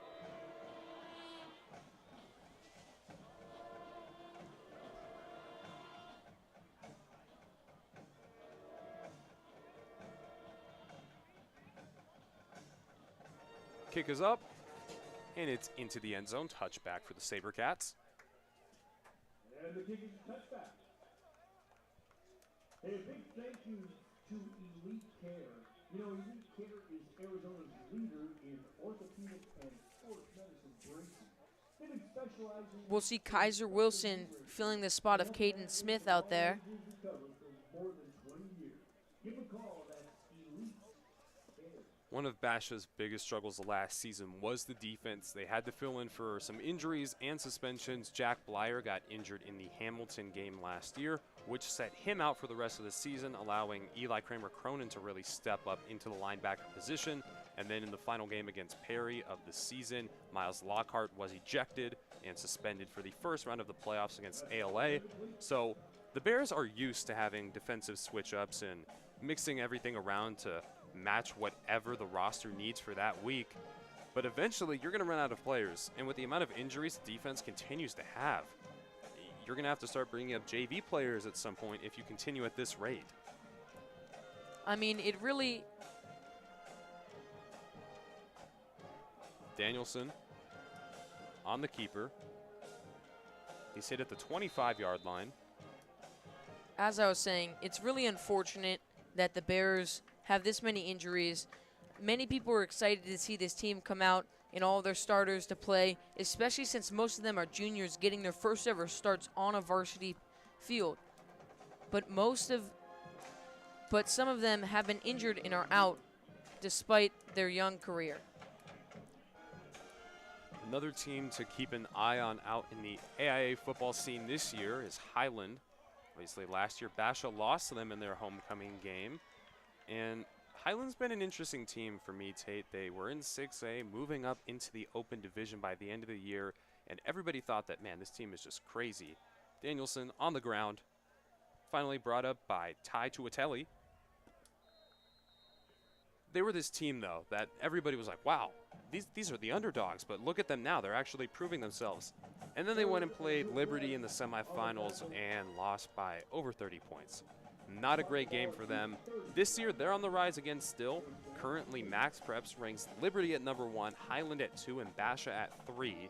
Last year, Basha was ranked high as well in the bracket, so interesting to see if that Basha-Highland rivalry, ooh, big hit there. What a hit. Number 7, Trey Knox on that one. It's a great time for Trey to get reps. Obviously, coming off of the injury, he may not be ready for a full-pace game, so getting to go in when you're up by 50, allowing a little bit more rest, time to ease back into it, it's a great opportunity for him to start working on the foot again. And look at that hit there. He's clearly still got it. And we've seen him come in for plays of the game, not many, like 1, 2, then coach would take him out. But he's really been playing well this game. As we could see, that big tackle was a huge play. Danielson is tackled in the backfield. Great job from Basha's defensive line. Still not whistled dead as they dogpile him. Not only a great job by the Basha D-line, but Danielson was able to stay up in that pocket for much longer than both of us expected. You kind of called him down early. Of course, he was taken down eventually, but so far this season, Highland is 2-0. They're coming off of a win against Shadow Ridge, 35-0, and then last week, Centennial 24-17. Centennial's another team that's somewhat struggled this year. They played Hamilton their first week and lost. They just lost to Highland last year. They lost to Liberty in the championship last year after beating Basha in the semis. They're still up there, though, in a lot of the rankings. Centennial will be a team that Basha's looking to get revenge against. Danielson out to Whittaker. Basha only rushing 3 D linemen again right there, just trying to cover more field because it was third and about 20 yards. Hardwick with the ankle tackle. Tomorrow night, the Highland Hawks will be playing Frontier. And now's the time where we're going to see Saguaro staying out there on these 4th and longs, just trying to get some sort of spark in this game. We'll go through the top 5 Arizona rankings for Max Preps. At 1, we have Liberty. 2, we have Highland. 3 is Basha. 4 is ALA Queen Creek. 5 is Higley right now. Great tackle there from Basha. It's just excellent work. Basha continues to run it up with the running clock. Now under 4 minutes remaining in the third. Up by 50. A lot of people during halftime left this game. Stark contrast to last year when this is the first time last year I think I ever saw people here until the end of the game because it was so close. The student section, usually half of those guys are out of here. I mean, most of them aren't here for football in the first place, but hey, that's high school. But they were actually here. They stayed invested, and the Bears flipping the script this time around. Hayden Rodriguez getting his 2nd drive of the night. You expect your brother to go in next, Tate? I would expect him to maybe get in a little bit in the 4th quarter. Hayden hammered at the 35-yard line. Yet another QB draw play there. We saw it last drive. They were within the 5 and they tried it. It's just not working with Hayden here. And ALA Queen Creek has won their game tonight 21-0, keeping them high up there in the rankings.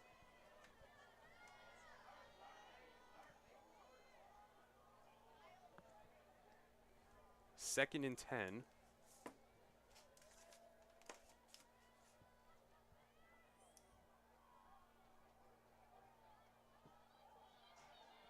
Drop back. down the middle. Pass is caught at the 35-yard line.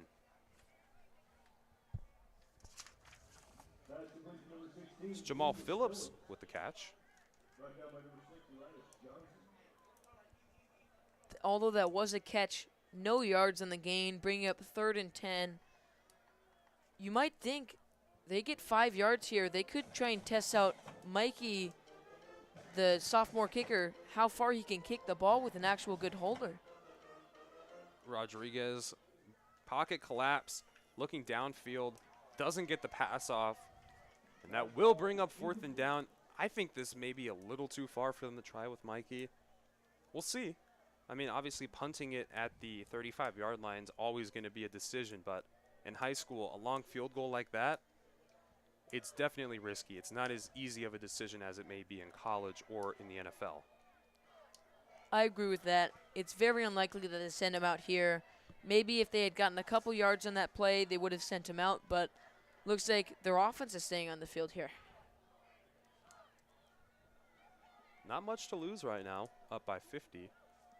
4th and 10 from the Sabercats' 35-yard line. And there is a flag in the Saguaro secondary.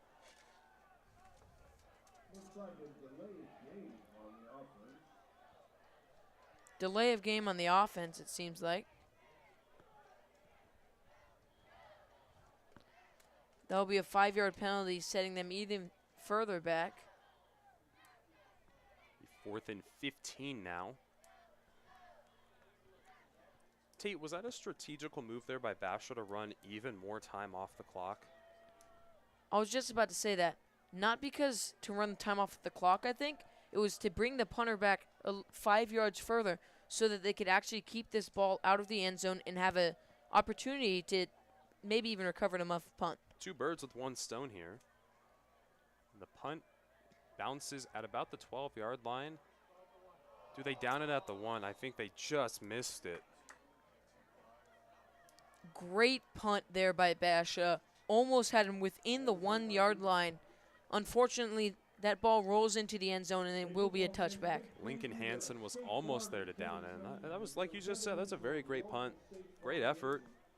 We can help the Basha families with all of their insurance and financial services for years. So give them a call. That's Kevin Cunningham with State Farm.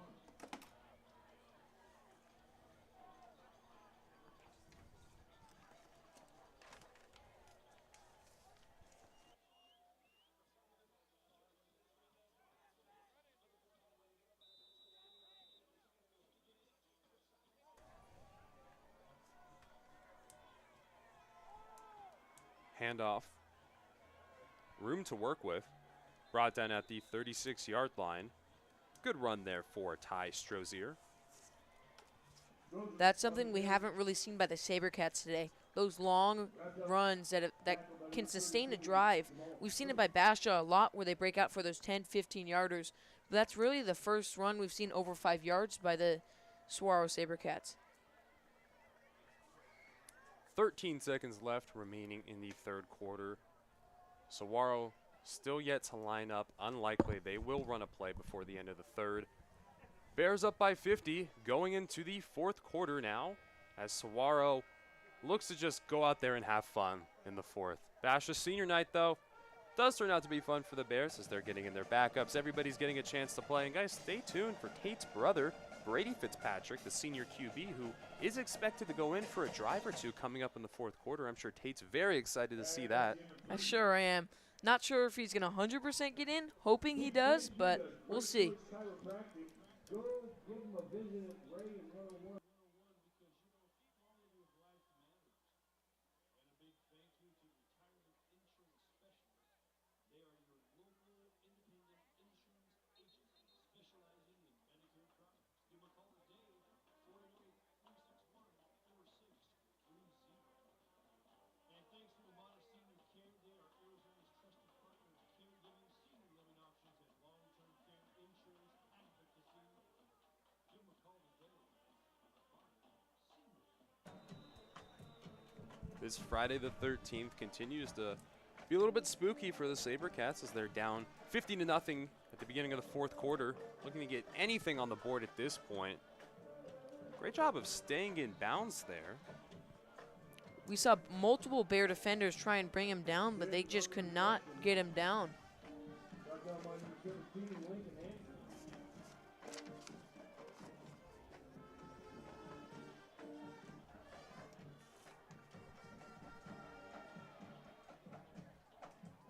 Quentin Sims on the catch and run.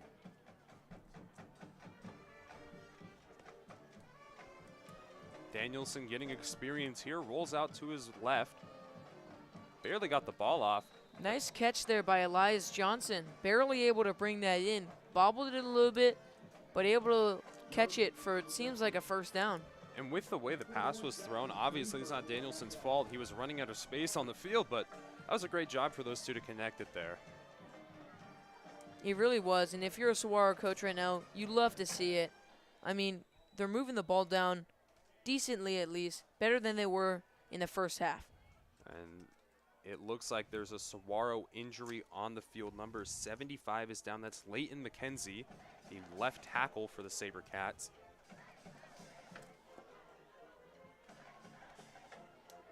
We've already seen multiple Basha injuries on this game today. This is the first Saguaro injury we've seen. But like you said earlier, this could be the turf. I mean, we've seen more injuries this season by Basha than we did last season, and it's only the third game. It's gotten a little, it's become almost a parody. It's so unfortunate to see, but there's injuries consistently almost every single quarter. And last week we saw injuries too with the other team. It's hard to say that the turf doesn't have an effect on them. It's very hard to say that. So we hope that McKenzie is okay here, as it looks like his athletic trainers have him up and off the ground. He's walking over to the sideline. Pray that everything's okay with him. Sabercats offense taking the field again.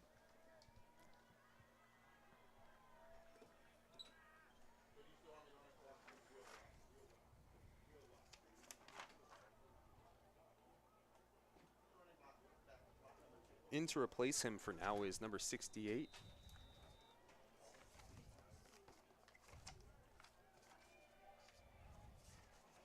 Whitaker holds on to it.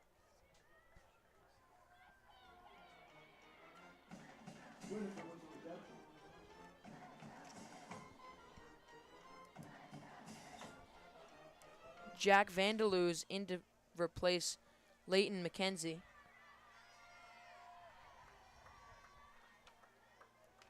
About 10 minutes left here on Friday night, as there's a pitch to Johnson, who has some offensive movement.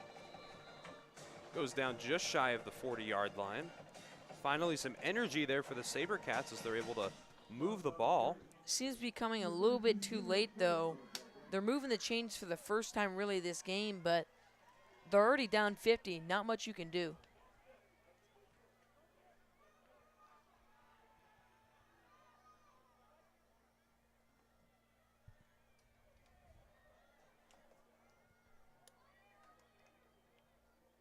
Handoff through traffic, stays on his feet. Ooh, good hit there from Basha, but something went wrong on the D line there as he had a wide open hole for them to run through. That was Kaiser Wilson on the hit right there. Big hit. Like you said, they did gain a lot of yards. But I think the Basha defense is excited about that hit. Johnson so far having a pretty decent drive right now. Expect to see more targets or handoffs to him as the Sabercats, they're taking whatever they can get right now. They're looking for looks to try out different formations. They know at this point the game is pretty much over, so they're out there seeing what they can get. As you can see, trick play there, running through the quarterback and the running back. Dump off pass. Tackled at the 2-yard line, give or take. Mason Whitaker. Flag on the field, though. Came in a little bit late. That was a very weird pre-snap motion there. I don't know if that had anything to do with it. Oliver Gibson was running in between Johnson and Danielson.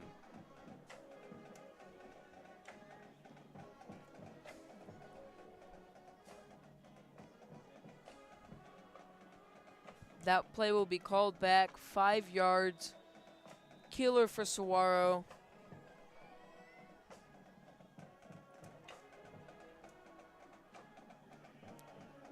Another penalty shrouded in mystery here.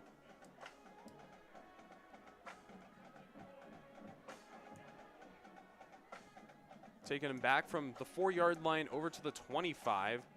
Danielson is wrapped up in a fumble out into the backfield. It's a race to the ball.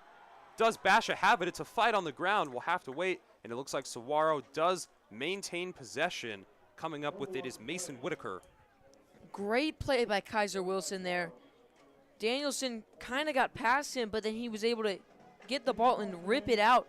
That had some force in it. It went back like 20 yards. You gotta be strong for that to happen, right? Like, that's not just, hey, let me hit the ball. That's, let me rip that thing out of your hands. Great play there from Basha's defensive line. Especially since Kaiser Wilson is coming in to replace Caden Smith. Basha's feeling really good about his presence on the field right now. Under 8 minutes in the fourth, 2nd and 32, as more yellow flies onto the field. Seems to be a false start on the offense. And what looked like Saguaro's first good drive down to the 4-yard line at some point, that close to scoring. It's now 2nd and 37. It's one of the longest chains that I've ever seen in high school football. Don't really see that much, Jaden. 37 yards to the first down. Not in good shape here for Saguaro. Not at all. Here we go. Saguaro, what do you got? The fake throw. He's got speed. Good run there, and Danielson wasn't back at quarterback. That was Aiden Whitaker there. He's able to use his speed to take off. Okay, here's our winner for the 50-50 raffle. Our winning number 8. Nice wildcat play there by the Saguaro Sabercats. Danielson's coming back in. Aiden Whitaker getting some burn at quarterback right there. And Basha has another injury out on the field. He's trying to get to his feet, but he's going to take a knee.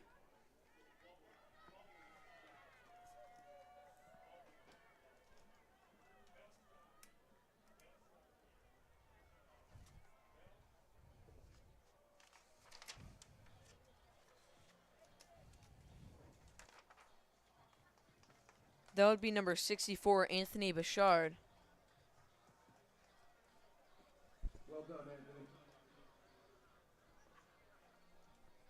Once again, football fans, that winning number 883. That is the 3rd or 4th injury we've seen tonight.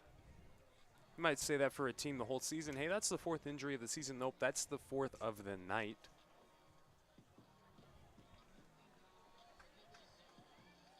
Basha has another defensive injury.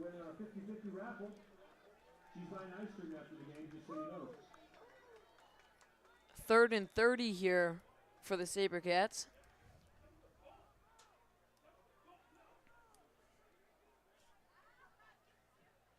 Danielson looking deep. What do you got?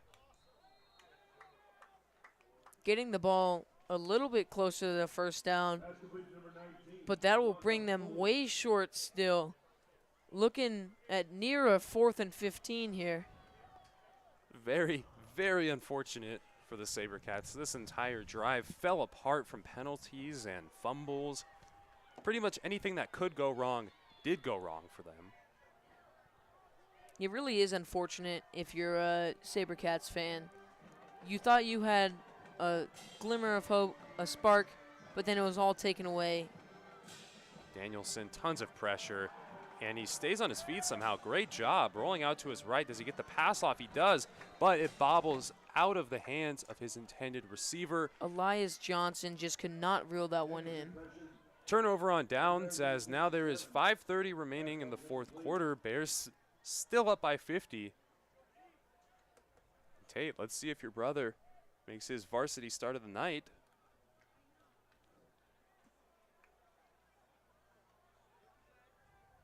Rodriguez will remain on the field for now.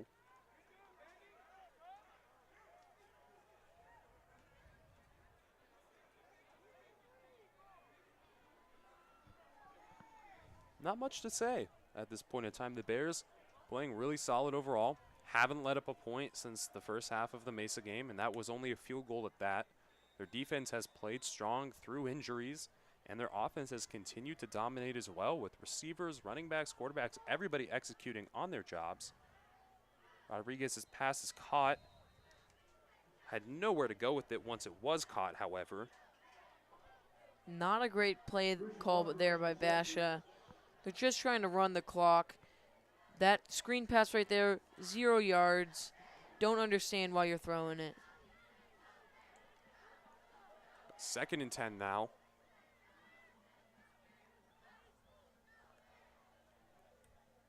He's got 2 receivers on both sides of the ball. Quick screen over to the right side, and the pass is dropped. Pass ball incomplete.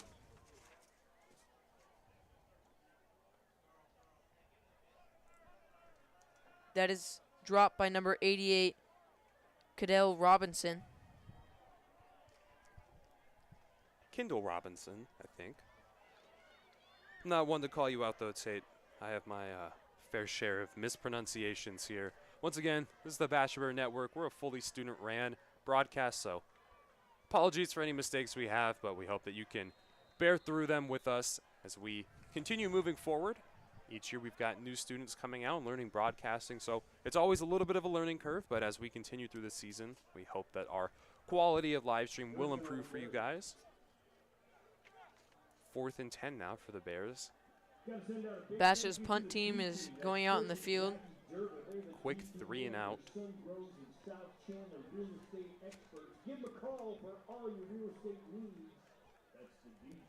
And don't forget, any Basha students still watching this blowout game, don't forget, tomorrow is homecoming, 7 p.m. here at Basha High School. At this point, your tickets will be more expensive at the door, so if you haven't bought them, make sure to do that.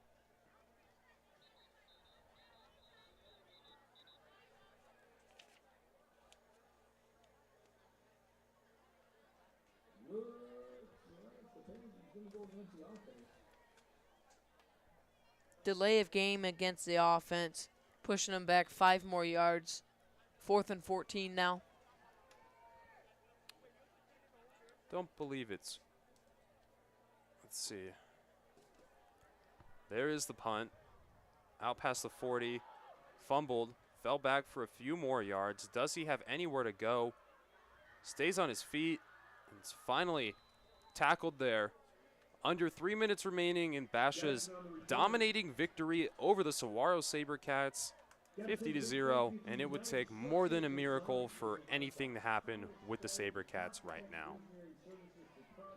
Basha's really just been too physical for Saguaro this game, but they've also been limiting the penalties, which is something we were talking to Coach McDonald before the game about. They want them to play physical, they want them to play fast, but we need to limit the penalties is what he said. They've been doing a great job of that, limiting the penalties while still playing physical and fast.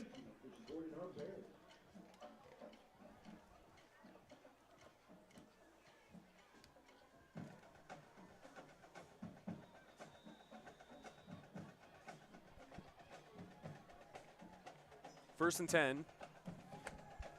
Danielson dropping back. Clocks it out deep. He's got a guy. Overthrew him just barely, and he's clearly upset there as he couldn't bring it in on what would have been an easy touchdown there. Still a great throw there by Danielson. Under pressure, got hit from his blind side and was able to throw that ball like 40 yards down the field. Pretty good pass. Taking a look out into the stands right now, at least Basha stands from our view in the booth, and I see like 8 kids playing games on their phone right now. Yeah, it hasn't really been an exciting game since the beginning of the second half. Clock's rolling. There really isn't much to talk about right now. All the Basha's second team is in. Not much to say. Sabercats just looking to go out there, like we mentioned a few minutes ago. Try anything, get some passes off, look at a few offensive formations. They're going to have an entire team rebuild over the next few years after having pretty much their entire team transfer out to Hamilton and Centennial. So you can't hold them to, as high of a standard as you might have been able to last season when their entire team is relatively new players. Freshman QB. Great play there. Pitch up the sideline on his feet, cutting back into the middle. Does he have what it takes? Didn't get all the way, but he got pretty far there. Great run from Johnson.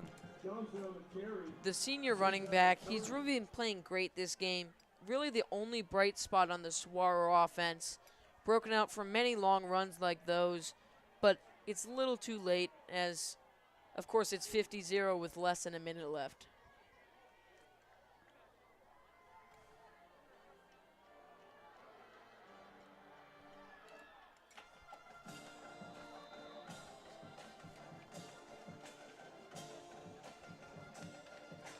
Going to move the chains on that play. Under 1 minute now. Grant Williams with the play. Saguaro potentially trying to put one score up on the board before this game is closed in the books. Danielson drop back. Got nowhere to go. Finds a hole finally out to his left side in the end zone. The one-handed catch. What a catch by Aiden Whitetaker. I'm sad that they called that out of bounds. That was an incredibly athletic catch. It really was one-handed. I thought he got the feet in, but apparently not. Crazy catch. Saguaro calls a timeout with 5.3 seconds remaining. And unfortunate for the Sabercats and Whitaker, even Morris. Wow, that was a great show of athleticism there. The booth really next to us is the coordinators for Saguaro, and you could see their reactions there. You'd be pretty disheartened. They were like, it was, the stages of grief. They were so happy, and instantly they were just so sad. Unfortunate. We'll see what Saguaro does with one more play.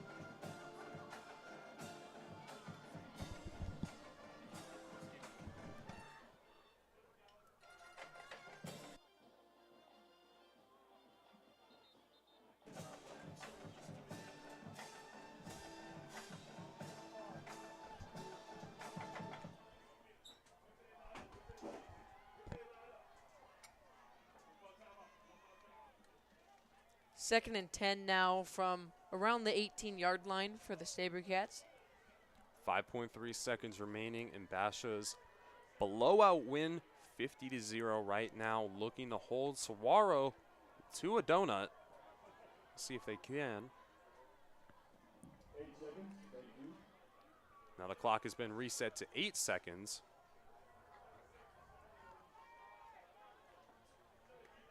Johnson and Danielson looking to make magic happen. Danielson throws it, catches out of bounds, caught and then goes out of bounds. Timeout with 2.8 seconds. Saguaro's really just trying to score a touchdown here. They almost had it there on Aiden Whittaker's near crazy catch. Now they're on the 8-yard line and almost in the end zone. I mean, it was a crazy catch. He just wasn't inbound. He came down with it. I'm still in shock from that a little bit. That was a very impressive catch. Probably would have been the catch of the game if it had been inbounds. 2.8 seconds remaining after the catch and timeout there. This will be the last play. I wonder if Saguaro does a field goal just to get points up on the board. I doubt they will, but with them trying to go for a touchdown this much, I mean, if you're looking for points, just kick it.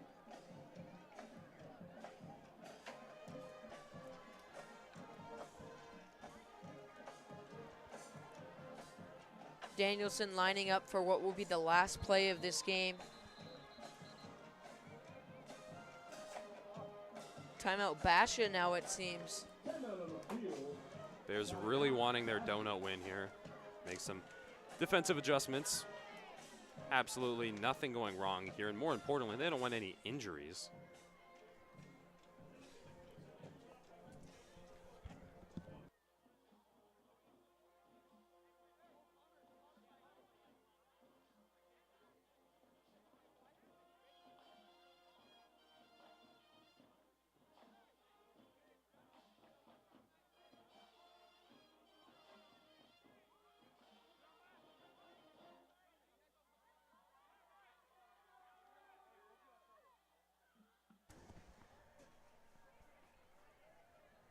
2.8 still on the clock as Saguaro attempts to have a fruitless score here.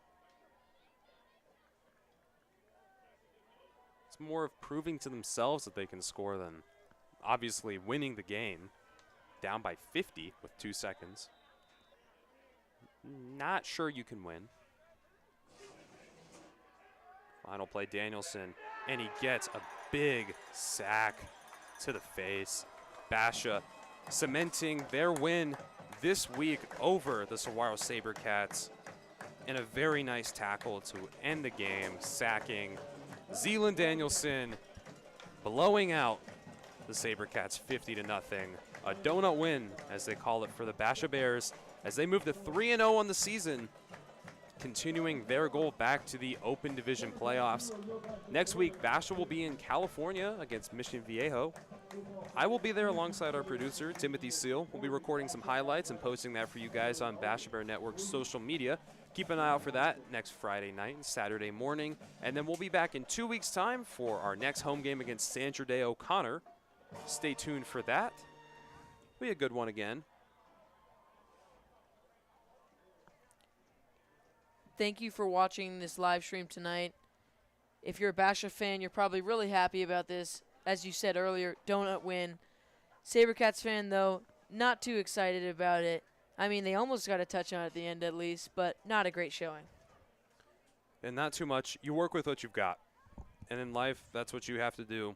I respect the Sabercats for going out there every single play. I didn't see any fights or anybody getting angry or upset they were losing. They had great sportsmanship, and they continue to play out there, play through, losing so much, and a good effort there at the end to try and put something on the board.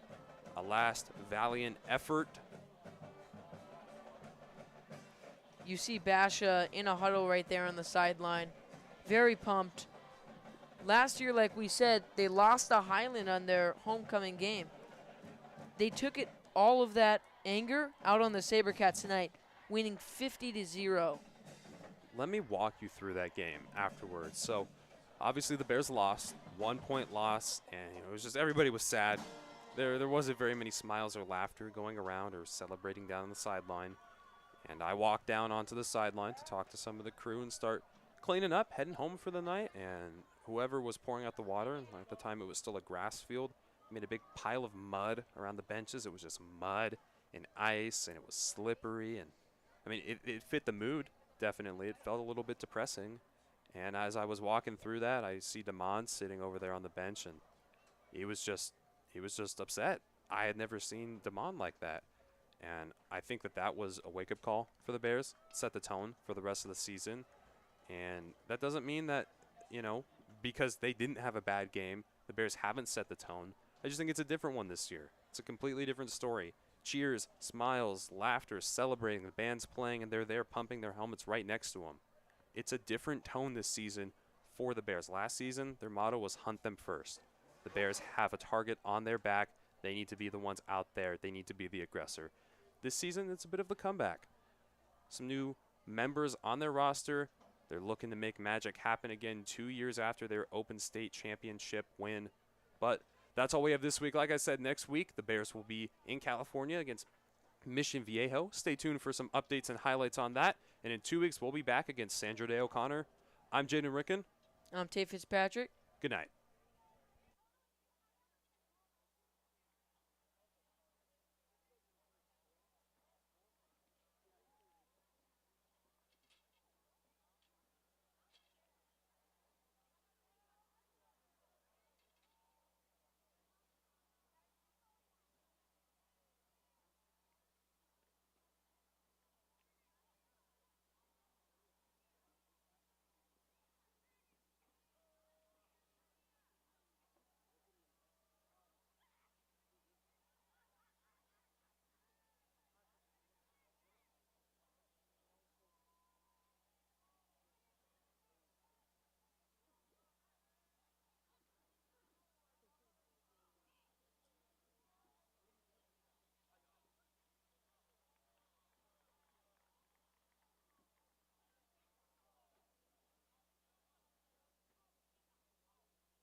Welcome to Inside the Den, Basha's post-game show. I'm Emmett Morris.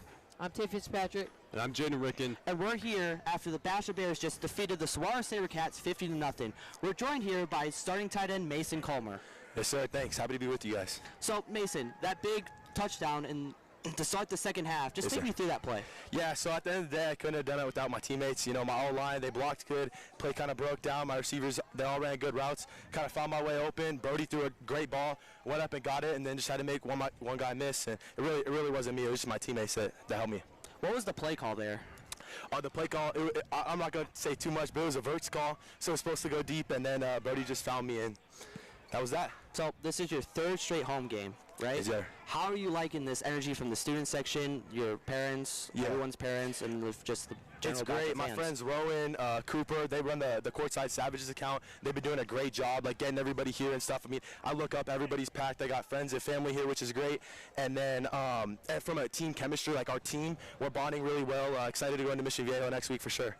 And what is it like? You know, you're going up against a top 15 team in the nation. Where are your guys' heads at right now?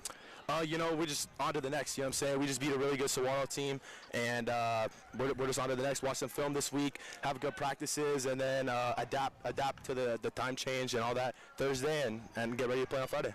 Jen? I don't know if you were able to see what Brody did on your touchdown pass, because obviously you're running your route. Yes, sir. But he escaped like 4 tackles in the backfield. He ran the one side, then he ran back across the field to the other side. Yeah. He connected to you. It was a crazy play. One of your first ever varsity catches. Yes, sir. How special is that to finally get one on the board? Oh, it was great. You know, I kind of knew coming in that my number might be called. And, you know, I just got to do my thing. And at the end of the day, it's a team game. You know, however my role for the team is, whether that's blocking or catching a pass or helping my teammates, you know, when my other teammates are in, cheering them on, however that is, that's how it's going to be. You also won Homecoming King. Yes, sir. And you won it with your girlfriend. I did. Won it with Mia Gates. Yes, sir. How does that feel? That felt pretty good. It was cool going into it because, to be honest, I didn't think we were going to win. And then winning that was pretty special with her. You know, good memory for sure. Tell our kids. Great night for you tonight, Mason. Yeah. Thank you. Kind of to piggyback off what Jaden just said, which one was better, your big touchdown or winning Homecoming King? I got to go with the touchdown. I'm sorry, Mia, but that was pretty special to celebrate my teammates for sure. And going into Mission Viejo next week, they're going to be a significantly tougher team than the Saguaro team you faced this week. Yeah. How are you personally getting prepared for that? You know, I just film study and watching them on film and knowing what their tendencies are and kind of having a jump start in the game because, I mean, film is just a cheat code. So doing that and gelling with our teammates and stuff, and it'll be a great trip, great senior trip, team bonding and stuff like that. So really just film study and hang out with the boys. So you started on defense, right? How has the transition to tight end been for you?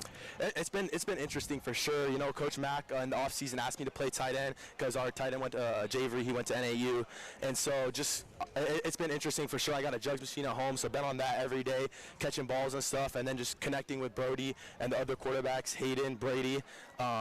It's been fun.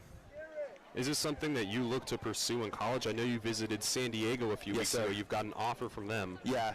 I have a few college opportunities right now, and so I got to make the decision, you know, where I might end up. But just posting film and seeing if I can get more opportunities. And at the end of the day, I'm really focused on this season and with my teammates and with my boys because this is my last year. So that's really what I'm focused on right now. Now, this is a personal opinion question, basically. What do you like better, defense or tight end? That's tough. You know, defense, I like the raw and the physicality and stuff like that. But offense, I mean, scoring touchdowns and like the thing I love about tight end is you could still have some of the physicality with the blocking and stuff. So I think I'm gonna have to go with tight end because catching touchdowns is pretty nice. There you have it. Mason Comer likes tight end more than defense because it doesn't have the raw. Well, that's all we've got for you, Mason. Thanks for coming out.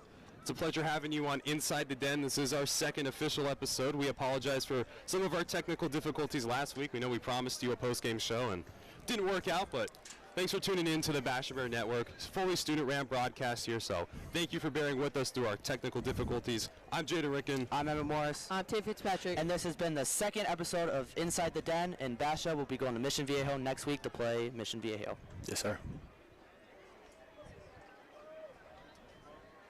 Thank you, guys.